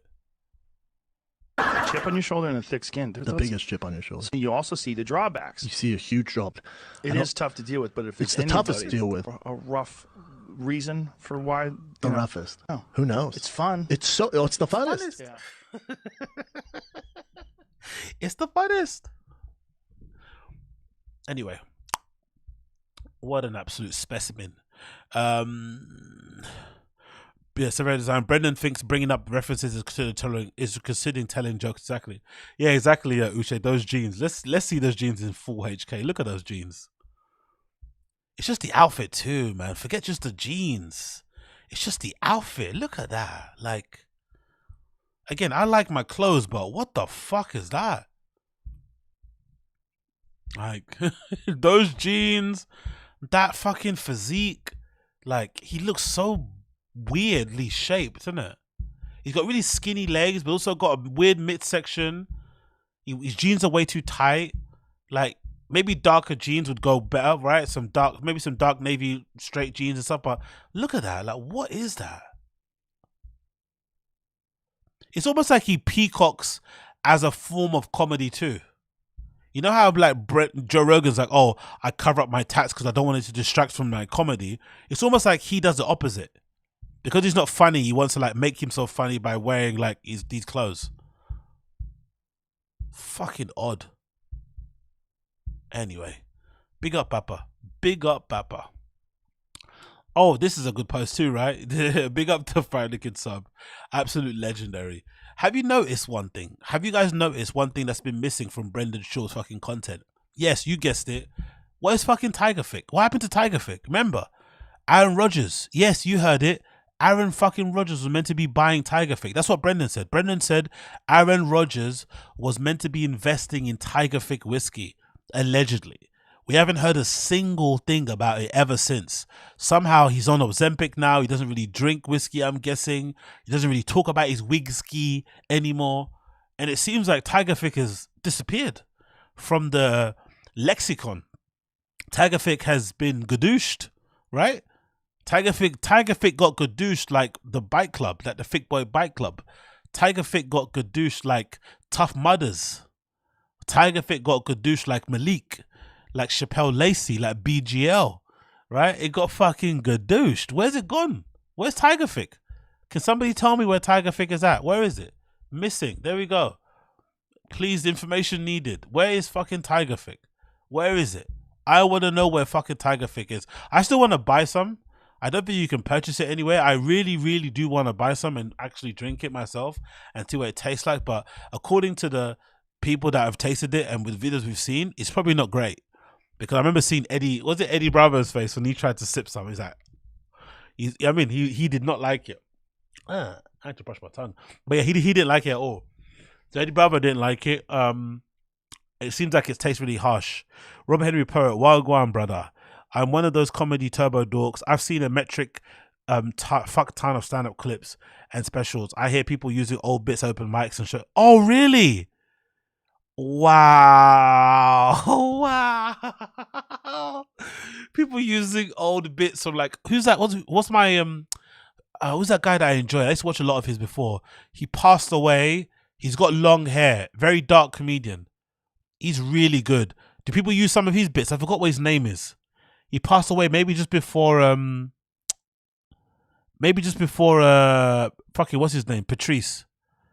Around that same time. Like about long hair, dark hair. Good looking dude. He kind of looked a little bit like the Iron Man character. Who's the actor? Our Iron Man guy. What's his fucking name? Oh man. This is such a bad way to fucking reference it. That's it, Geraldo. Geraldo, is that him? Yeah. Greg Giraldo, right? Is it Greg Giraldo? Yeah, I used to always watch old bits of his online. He's fucking funny as fuck, bro. Do people use old Greg Giraldo bits in fucking open mics? Because that would break my heart, man. He's fucking amazing. R.I.P. to him, man. What a fucking G. I wish he was still around. He's really, really funny. Old bits of Greg Giraldo. That's crazy to hear that, man. People are using fucking old, like, at open mics and pretending they're fucking killers. I wonder if people use old bits at open mics and still fuck it up, right? Find a way to fuck it up. But yeah, R.I.P. Greg Giraldo, man, the fucking greatest. I don't want to play his clip because it's going to probably get me blocked. But yeah, if you haven't heard of Greg Giraldo, please play. I went in a bit of a rabbit hole with him back in the day. I think when I first got into podcast and stuff, I watched a few of his clips and shit. And yeah, man, he's fucking amazing. So yeah, big up R.I.P. Greg Giraldo. Gone but never forgotten, mate. Absolutely funny dude. Yeah. God. Let's see what else we got to talk about here. Oh, we got some stuff. Oh yeah, look at this one. Will Papa Lewin. I love that the subreddit is calling him. Yeah, of course I know Mitch Hedberg. Of course I know Mitch Hedberg of Jared Miller. Of course. Not really the biggest fan, to be fair. I don't really like all that screaming shit. I'm not gonna lie. Not for me. But I see that style. He definitely was a pioneer with that style. You can see a lot of his mannerisms in other comedians. Mostly Rogan, right? Mostly Rogan. The way, the cadence, the franticness of it, right? That kind of repetition to kind of get the fucking punchline in. That is Mitch Hedberg. That's him, no? I'm talking about the fat dude that died. Is that Mitch Hedberg? Come on, man. Don't fucking do me like that, guys. I swear that's Mitch Hedberg. I swear that's him. The fat one that died. Oh, no. Sorry, my bad. Oh, no. That's a really dry one. Okay. I apologize. That's Sam Kinison, no? I'm talking about, you're talking about Sam Kinison. Okay. At least I got a little going. Yo, big up. Appreciate you, Frank family. Oh, I think this is Wolfgang, innit? Big up Wolfgang if that is you. That's a fucking crazy name, but I appreciate you, brother. Thank you for the $10. Yeah, you're right. Yeah, Mitch Hedberg. Yeah, that's the guy that's like, what was that famous joke he's got? It sounded like about a bike. she said, he's got crazy one-liners, isn't it? It's almost like a beat poet, right? He's got really crazy, good, like slow ones. Yeah, I remember him. I watched some clips of him too. Yeah, Mitch Hedberg's amazing. I was thinking of Sam Kinison. Sorry, Joe Rogan's got a lot of the Sam Kinison vibe, but yeah, he's really amazing. Big up here, everyone's going fucking crazy for Mitch. Yeah, everyone loves Mitch Hedberg on here. You know what I'm actually gonna do? Like I said, I've got to fucking do it. Maybe I'll do it on a Wednesday. I don't know when I'm gonna do it, but I want to do like a little watch along and just watch random clips of fucking stand up and shit. You know, because it's as much as we like to rag, or much as I like to point and laugh at fucking idiots like Brendan and shit, I think it's also good to remind ourselves that stand-up can be quite brilliant. There are some really good people out there, and maybe watch some clips of some people that are actually funny, right? To kind of, you know, reinvigorate us, myself included, and make you believe that not everybody is fucking Gringo Pappy level, right? There are some actually really funny people. So either I'll do it on Discord, a little watch along thing. So join the Discord, by the way, if you're not on there. I might do a little watch along on there, just watch some clips, whatever, or we'll do it on like Kick or something. You know what I mean? Just to watch some stuff, because I think it's important, because, you know, hating is fun, but I also think watching stand up and laughing at it is quite fun too, because it's fun, you know, it's fucking funny shit. So yeah, we're gonna have to do that very, very soon.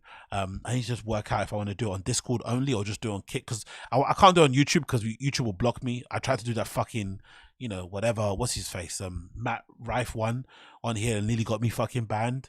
The Crystalia stuff nearly got me banned. So I've been playing with fire with my account, so I can't take too many risks too much. So we're gonna do some more stuff. But yeah, definitely gonna play some old clips of fucking Greg Giraldo, you know, Mitch Hedberg, Sam Kinison, and a few other people and shit, and get that going. Do you know what I mean? So yeah, join the Discord. I'll update you guys along the way, and we'll see what we can do from there. Link should be in the description actually for Discord. If it's not working, let me know and I'll update that as well. But yeah, moving along the call before the storm. So will Baba Lewin drop episodes 1 and 2? Yeah, I miss Norm Macdonald too, man. Fucking hell, I miss Norm Macdonald the most. RIP to him, gone way too soon. This is fucking crazy. Look at this clip. This is fucking great. I love this one. He's talking about also, by the way, I'm now convinced too, I buy into the idea, most likely this guy got Botox, and most likely he got his lips filled. I know I didn't believe it before, but I definitely am sure now that his lips were definitely injected with some sort of things, and he definitely has some sort of Botox in his face. That's why he has this weird, puffy, almost, I don't know, it's a strange thing. I'm almost certain he got some work done. Almost certain. What's up, fam? The first episode. Because he's, instead of just like working out, because I think with dudes, you don't need to get, I don't think someone like a Brendan should get work done anyway. He's not at that level that needs to get done yet. If anything, a good diet, maybe drinking some fucking water, putting down the soft drinks like fucking the Pepsis and Diet Cokes and shit, cleaning up his diet would have done better than actually getting the work done. Honestly, would have made a much better difference. But hey, this guy's a redact, lives in LA, wants that LA life, so I guess it is what it is. Episode of Toontown is finally up. I think it's like 12 or 13 minutes for months of work, but nigga couldn't even do a 20-minute episode, couldn't do a 30-minute special, no 20-minute episode, like crazy. But yeah, the lips are so distracting. When you look at them up close, you're like, hold on, he definitely got them plumped. There's no way that he has lips. Look at his, you know what's really funny? If you see his Instagram, there's a picture of him in college or something, and he doesn't look like that. So what, did his lips get bigger when he was older, like the same way that his hair's growing dark then go gray? What a fucking first episode's up. It's a 3-part series. This first series is just me taking the truck from LA to Sacramento. I should have the bit right at Overkill, getting it tuned up to over 1,000 horsepower at the crank. And then I take it down to my boy Ryan at Kibby Tech. He just drives around on his own like this, isn't it? Not even with his kids. He absolutely hates his family, innit? He just drives around this on his own, not even with his kids. He absolutely hates his fucking family. He's just in his neighborhood. Look where he is. Just in his neighborhood, doing laps around his neighborhood. He hates his kids so much. His wife is like struggling with the pregnancy, looking after the kids with the nannies and the grandmas and the fucking whatever, the maids, and he's just there driving around the area, just, you know. Crushes it at the upper arms and rear suspension. And then, yeah, so you guys will see that. And then episode 2, we're getting even more crazy. We'll take it to the track. We'll take it off-road. You'll see all the dynos. We'll show you the quarter miles. Why don't you just do that for episode 1? Why don't you pack all that good stuff into episode 1, make people excited for the show so they want to see episode 2. Episode 1 was so shit, so basic, so boring, such a waste of time. Most people aren't going to be looking forward to the episode 2, especially if it's going to be a month delayed or something. When he says it takes like months to make an episode, why not just like gather all the content and then splice all that content into different episodes and then drop them every other week or something? Do it that way, or every week. And then later on, record a lot of content. Do it. Why is he like... Anyway, whatever. This is redacted. 0 to 60. Then episode 3, we're installing an insane off-road suspension, and then hitting the dirt, getting messy. And I'm almost certain he's doing this show either as a tax break or as a way to get free stuff. Because he loves that. He loves mentioning. That's why he tags stuff online. Whenever he's on his stories, and because I think recently there's a picture of him, he got some free Just for Men, right, sent to him as well. I'm assuming they're free. So I think he just does this show as a tax break or to get sent free shit anyway. That's why the quality is so shit. It's not like he's trying to be a car guy. He's actually trying to make a good, fun show for fans. He's actually doing it just to get, you know, free mods on his car and stuff, or get discount on service. It's, yeah, whatever. With some people you would know. So that's the plan, man. Hope you guys enjoy it. Absolutely love doing it. I'd be doing it if there's cameras or not. So no, you wouldn't. Don't lie. Right now, I'm in the Generation 2 Lightning. It's a 20-year-old truck, and I'm some issues with the ear sensors and the throttle. So that's... And this whole embracing the fact that he's fucked up and bought a lemon is annoying too, because it's so avoidable. He didn't... Why would you fly to Arizona and then not test drive the car? Who does that? Why do you fly... Like, maybe they exist, but what kind of person buys a car and doesn't test drive it? I don't understand. Like, it's so odd. It really is odd. But hey, this guy is really the redact of all fucking redacts. What else are we gonna show here before I depart from you guys? Oh yeah, this is a good one. BAPA'S take on NGANNOU being gifted a supercar. This is fucking hilarious. Big up, this clip is fucking hilarious. Big up this one. Podcast during the fight for NGANNOU and Fury. That this. By the way, before I continue this, what do you guys think is the issue that Brendan has with Francis Ngannou? I wonder if it's just the fact that he's trying to suck up to that guy from 1FC, because if you remember when Ngannou left the UFC, or his contract wasn't extended, whatever you want to say, there was a lot of talk around him not being a good businessman and taking the wrong deal. He should have stayed at the UFC and shit. And there was a lot of kind of mocking of Francis' ability to get a new deal for himself, right? Which was maybe justified at the time because it seemed like a bad move to leave the UFC. Cool. But then there's a lot of other promoters coming out and also leaking to the press that he was expecting too much. He wanted too much. In the end, he got what he wanted from PFL, but they were making it seem like he was being a little bit what's that thing called? He was being unrealistic. And Brendan at the time, I think, was sucking up to the 1FC guy because I think there was some sort of deal in place there. But still, Brendan had a relationship. Relationship with Francis seemed to be okay. He did a couple interviews with him early on.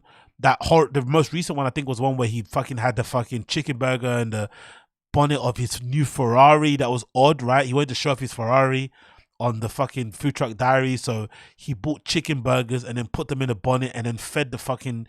At the time, he was a UFC fucking heavyweight champion.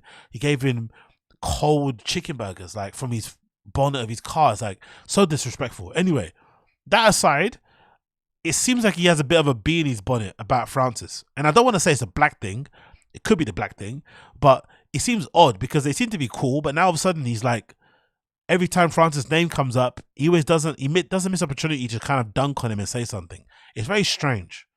I wonder what his issue is. They said on the broadcast during the fight for Ngannou and Fury that the Saudi prince gifted Ngannou a handmade $4 million sports car. I don't know if this is legit or not. A Panagi, I think it is. Is it? I don't know. Oh yeah, but that's insane if that's true. Here's what's insane. I've sat in those. I don't. Of course you've sat in them. You sat in everything. Fit.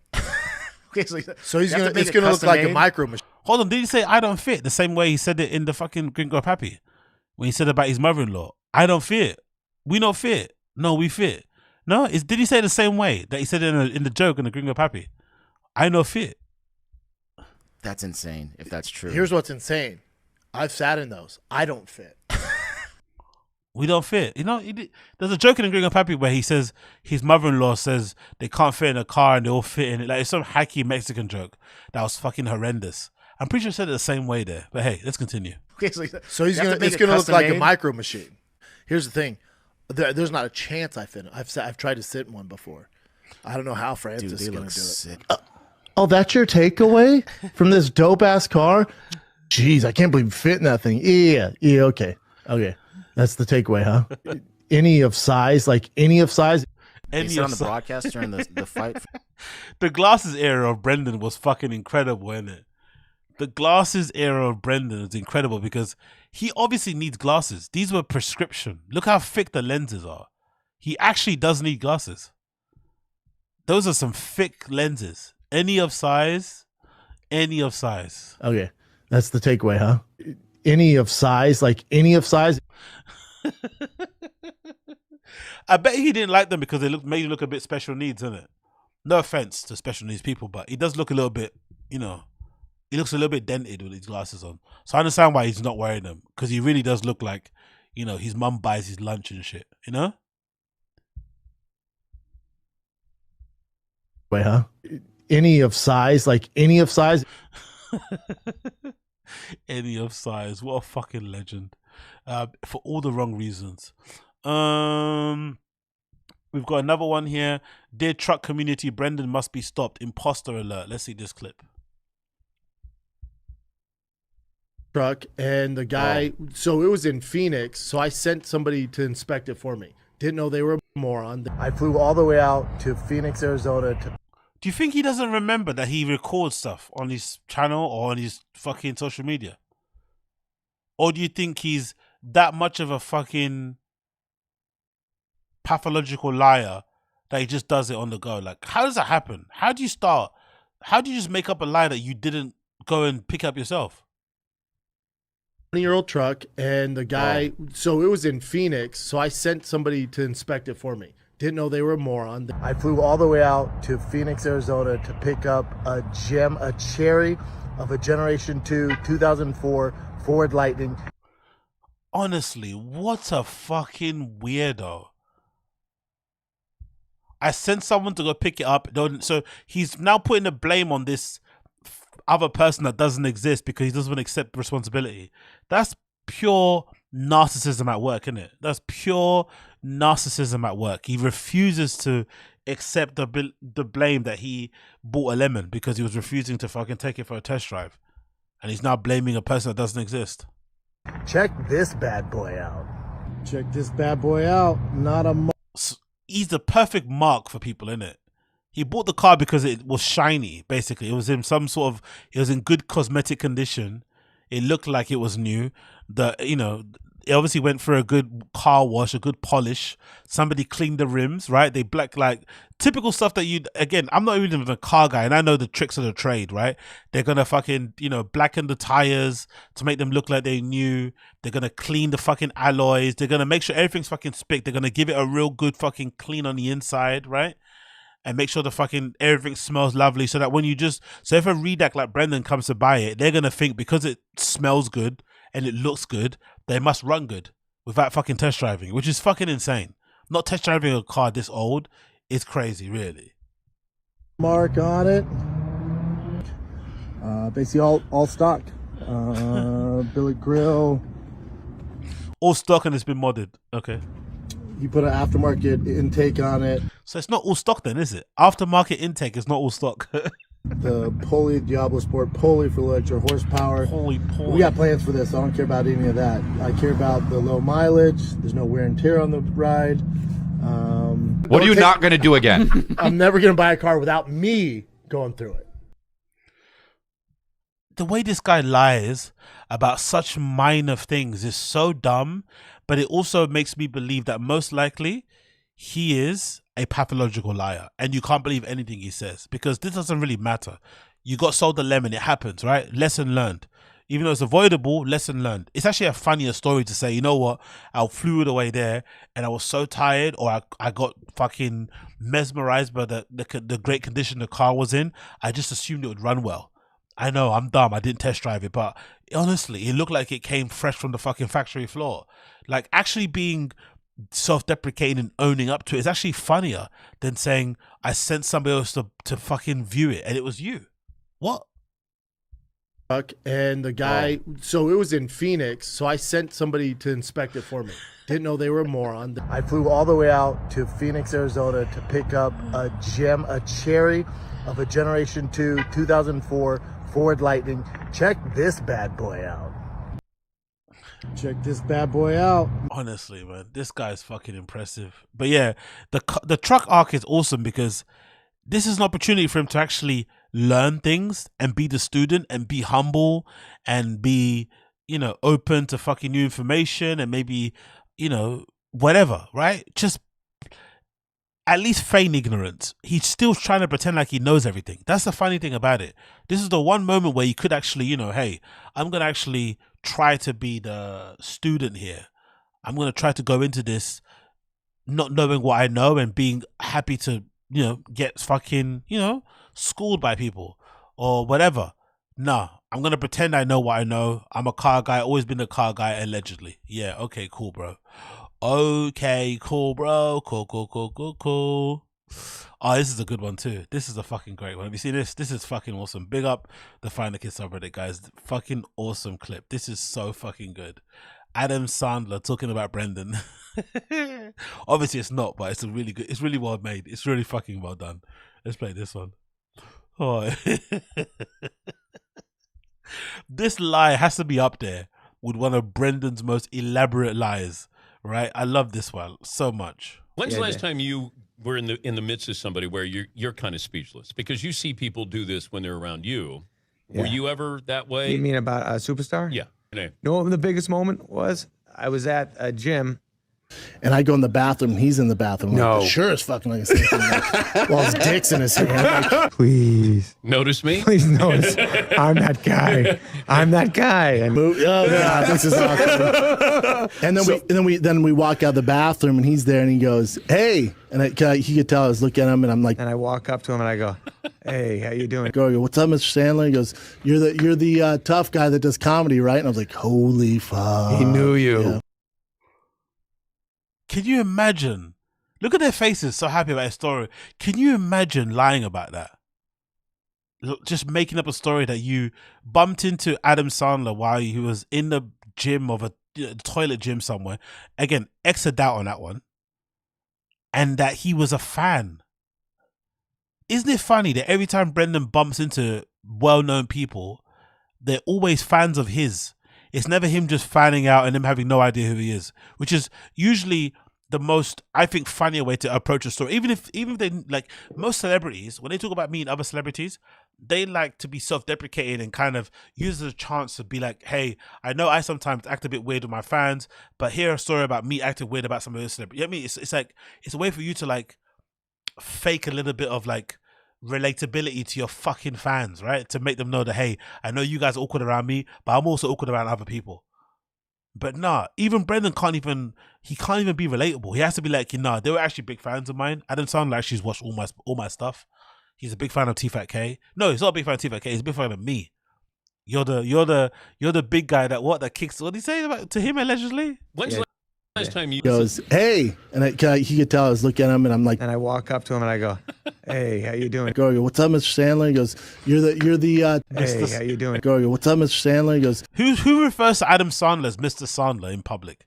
If you're a fan of his movies, you're a fan of his comedy, you're a fan of him as a person, Do you think anybody is actually referred to Mr. Adam Sandler as Mr. Sandler? That's how I know the story is fucking bullshit. Hey, Mr. Sandler. Hey, Mr. fucking Murphy. Like, what? If you're a fan of his, you might call him by the name of the character he plays in the movie, right? But you're not going to call him Mr. fucking Sandler. Like, if anything, that's something that somebody would say to him who doesn't know who he is. Like, if your dad met him and just actually doesn't know who he is. Like, be like, yeah, who's Adam Sandler? How did Mr. Sandler? Like, maybe. Mr. Sandler, my ass. I mean, I'm like, And I walk up to him and I go, "Hey, how you doing?" I go, what's up, Mr. Sandler? He goes, you're the tough guy that does comedy, right? And I was like, holy fuck. You're the tough guy that does comedy. Fucking hell, Brendan, man. I love that this guy also has become a homeless cat. He doesn't like him also, I think Brendan wasn't vibing with this guy because even though he was a fan, I think he was kind of ribbing. Brendan doesn't like banter, really, to be fair. He doesn't take too well to banter and to back and forth. I think he maybe took this guy's questioning and whatever as a diss, but I love that this host, whatever, I forgot his name, he obviously isn't a fan of Brendan either, so that was fucking funny. But yeah, holy fuck, he knows me. Cool. Adam Sandler is a fan of Brendan. Makes sense, right? Makes fucking sense. Anyways, I'm about to leave you guys. Last clip. Like I said, it's only 2 hour stream because I've got to leave and shit and whatever. But we're updating and stuff. Let's do a last post here, and I'm gonna leave you guys with some fucking green room diaries, right? Because we have to leave with some stuff. Let's see this stuff. Do you remember this stuff? What's happened to green room diaries? Green room diaries gone the same way as fucking Thick Boy Bike Club, same way as fucking Tiger Thick. It disappeared. And if you're wondering what green room diaries are, Green Room Diaries was Brendan Schaub's attempt to fucking share his comedy. And the idea behind it was, hey, I'm in these comedy clubs all over the fucking country. I'm booked and busy. I'm a road dog. And I'm in these green rooms with time to waste, you know, rather than being on my phone trying to text baddies or trying to secure addies, I'm going to sit here and write jokes. And I'm going to sit here and write these very specific green room jokes that I'm then going to go try on the stage. And I'm going to record them and put them out on social media. If anything, that sounds horrible, right? Jokes that you haven't tested, you're going to be sharing them on social. It's probably not the best idea, especially if you're Brendan. You already got a bad reputation, right? Like, you don't want to put out material that hasn't been marinated or hasn't cooked, as he said, right? It's a preemie. You don't want to put preemie, right, content out there, right? Stand up. So you wouldn't want to do this. But Brendan thought it was a good idea. Obviously, it wasn't. And my feeling is this. I think Rogan told him to stop this. I have a feeling Rogan or somebody told him, could you stop posting these clips? They're making you look bad.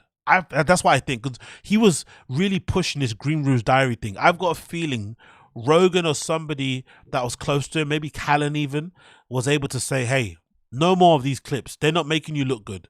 If anything, it's showing up the fact that you can't write comedy and you're not funny and you're untalented and your entire career has been propped up by Rogan. And if it wasn't for Rogan, you probably would be holding pads in a kickboxing gym like you said to fucking Dana White. You'd probably be that guy.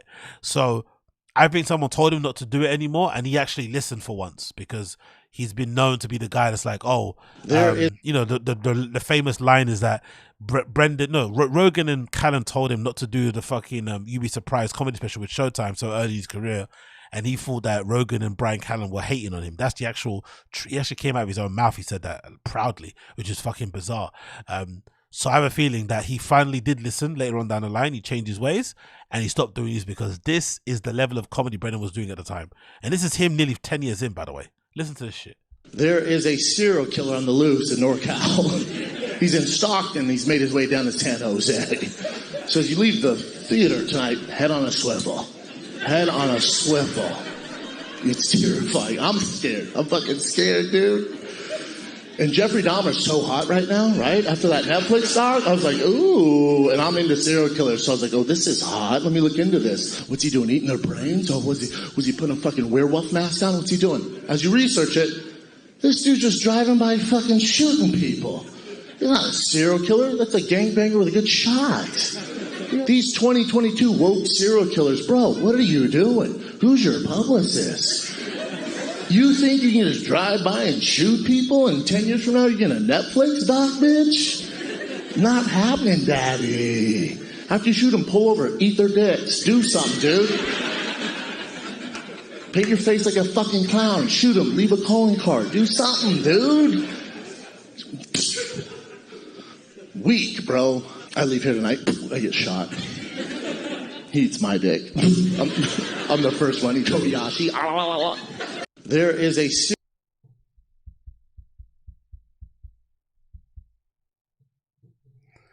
Imagine that.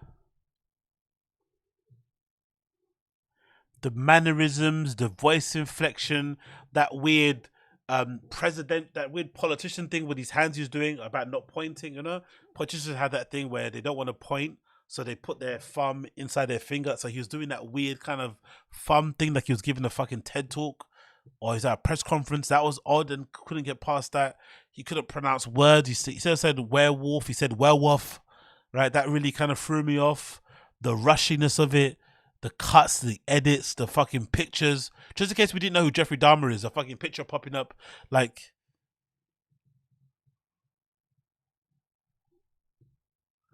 Yo. Absolutely horrendous. Yo, big up Chocolate Drop. Appreciate you, brother. Thank you for joining, becoming a member. Appreciate you, bro. Yeah. I don't know. Fucking shocking. Those jeans, innit? Uche was right, innit? Those fucking jeans. It's hard to really get past them, innit? Those fucking jeans, bro. You'd look at that picture from the waist down by his face, you'd think that was a woman, innit? Like, not even like in a bad way, but like the way the jeans are sitting, the hips, like, what is that? And you scroll up, you're like, jump scare. He still actually looks a bit like a, you know, it's giving fucking, what's the thing? Nanette, innit? He kind of looks like Nanette. If Nanette was into streetwear, she'd be wearing this. Yeah, Nanette likes to wear a little bit more, you know, she's into that other type of shit. But if Nanette liked to wear streetwear, she'd wear this. Because what the fuck is that outfit?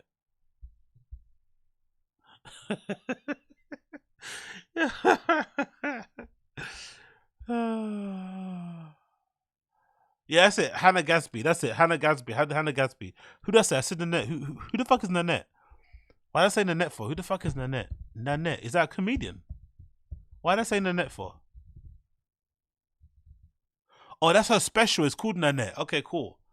I was wondering, why did I fucking say Nanette? Her special was called Nanette. Okay, cool. Imagine calling comedians by the special. The gringo, the papi gringo. You know him. The gringo papi. Oh, Hannah Gadsby is miles ahead of fucking Brendan as a comedian, by the way. I'd love to see what he had to say about her, to be fair. Actually, what did Brendan Schaub say about Hannah Gadsby before I leave quickly? Let's see that. What did Brendan ever say about Hannah Gadsby? Hannah Gadsby, Brendan. What did he ever say about her? I'm curious because this will be interesting to see. What did he say about her? Because he's not good. He's not bad in her at all. What did he say?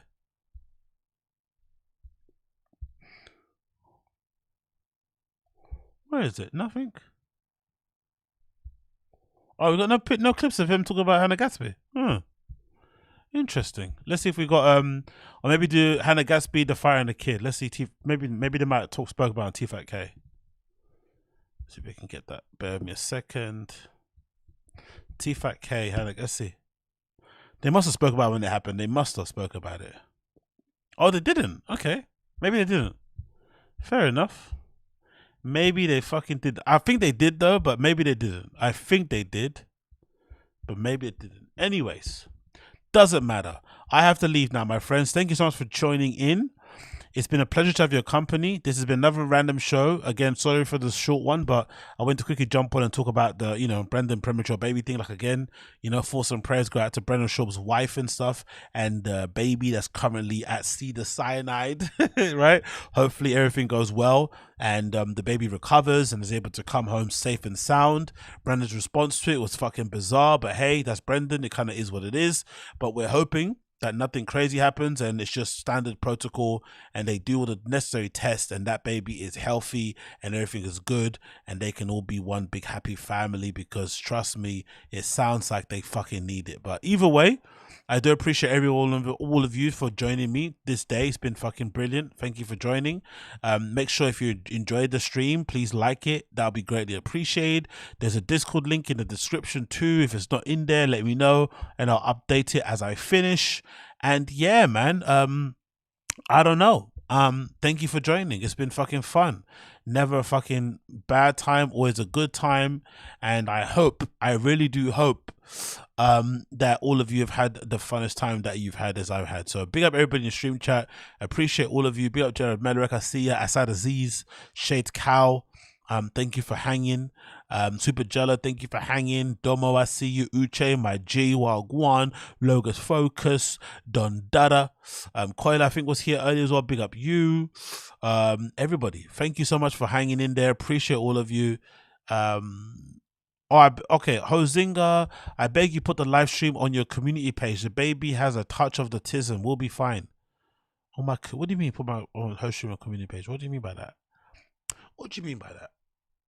Do you mean like announce it before I do? You mean announce it on the community page? Is that what you mean? If you want me to announce, it's gonna be difficult because I do these randomly. You know, I'm black. I'm never on time. I'm always late. It's random. My life is crazy. So if you want to schedule, then that's gonna be a bit difficult. To be fair, you know what I mean? Because I'm all over the place. You feel me?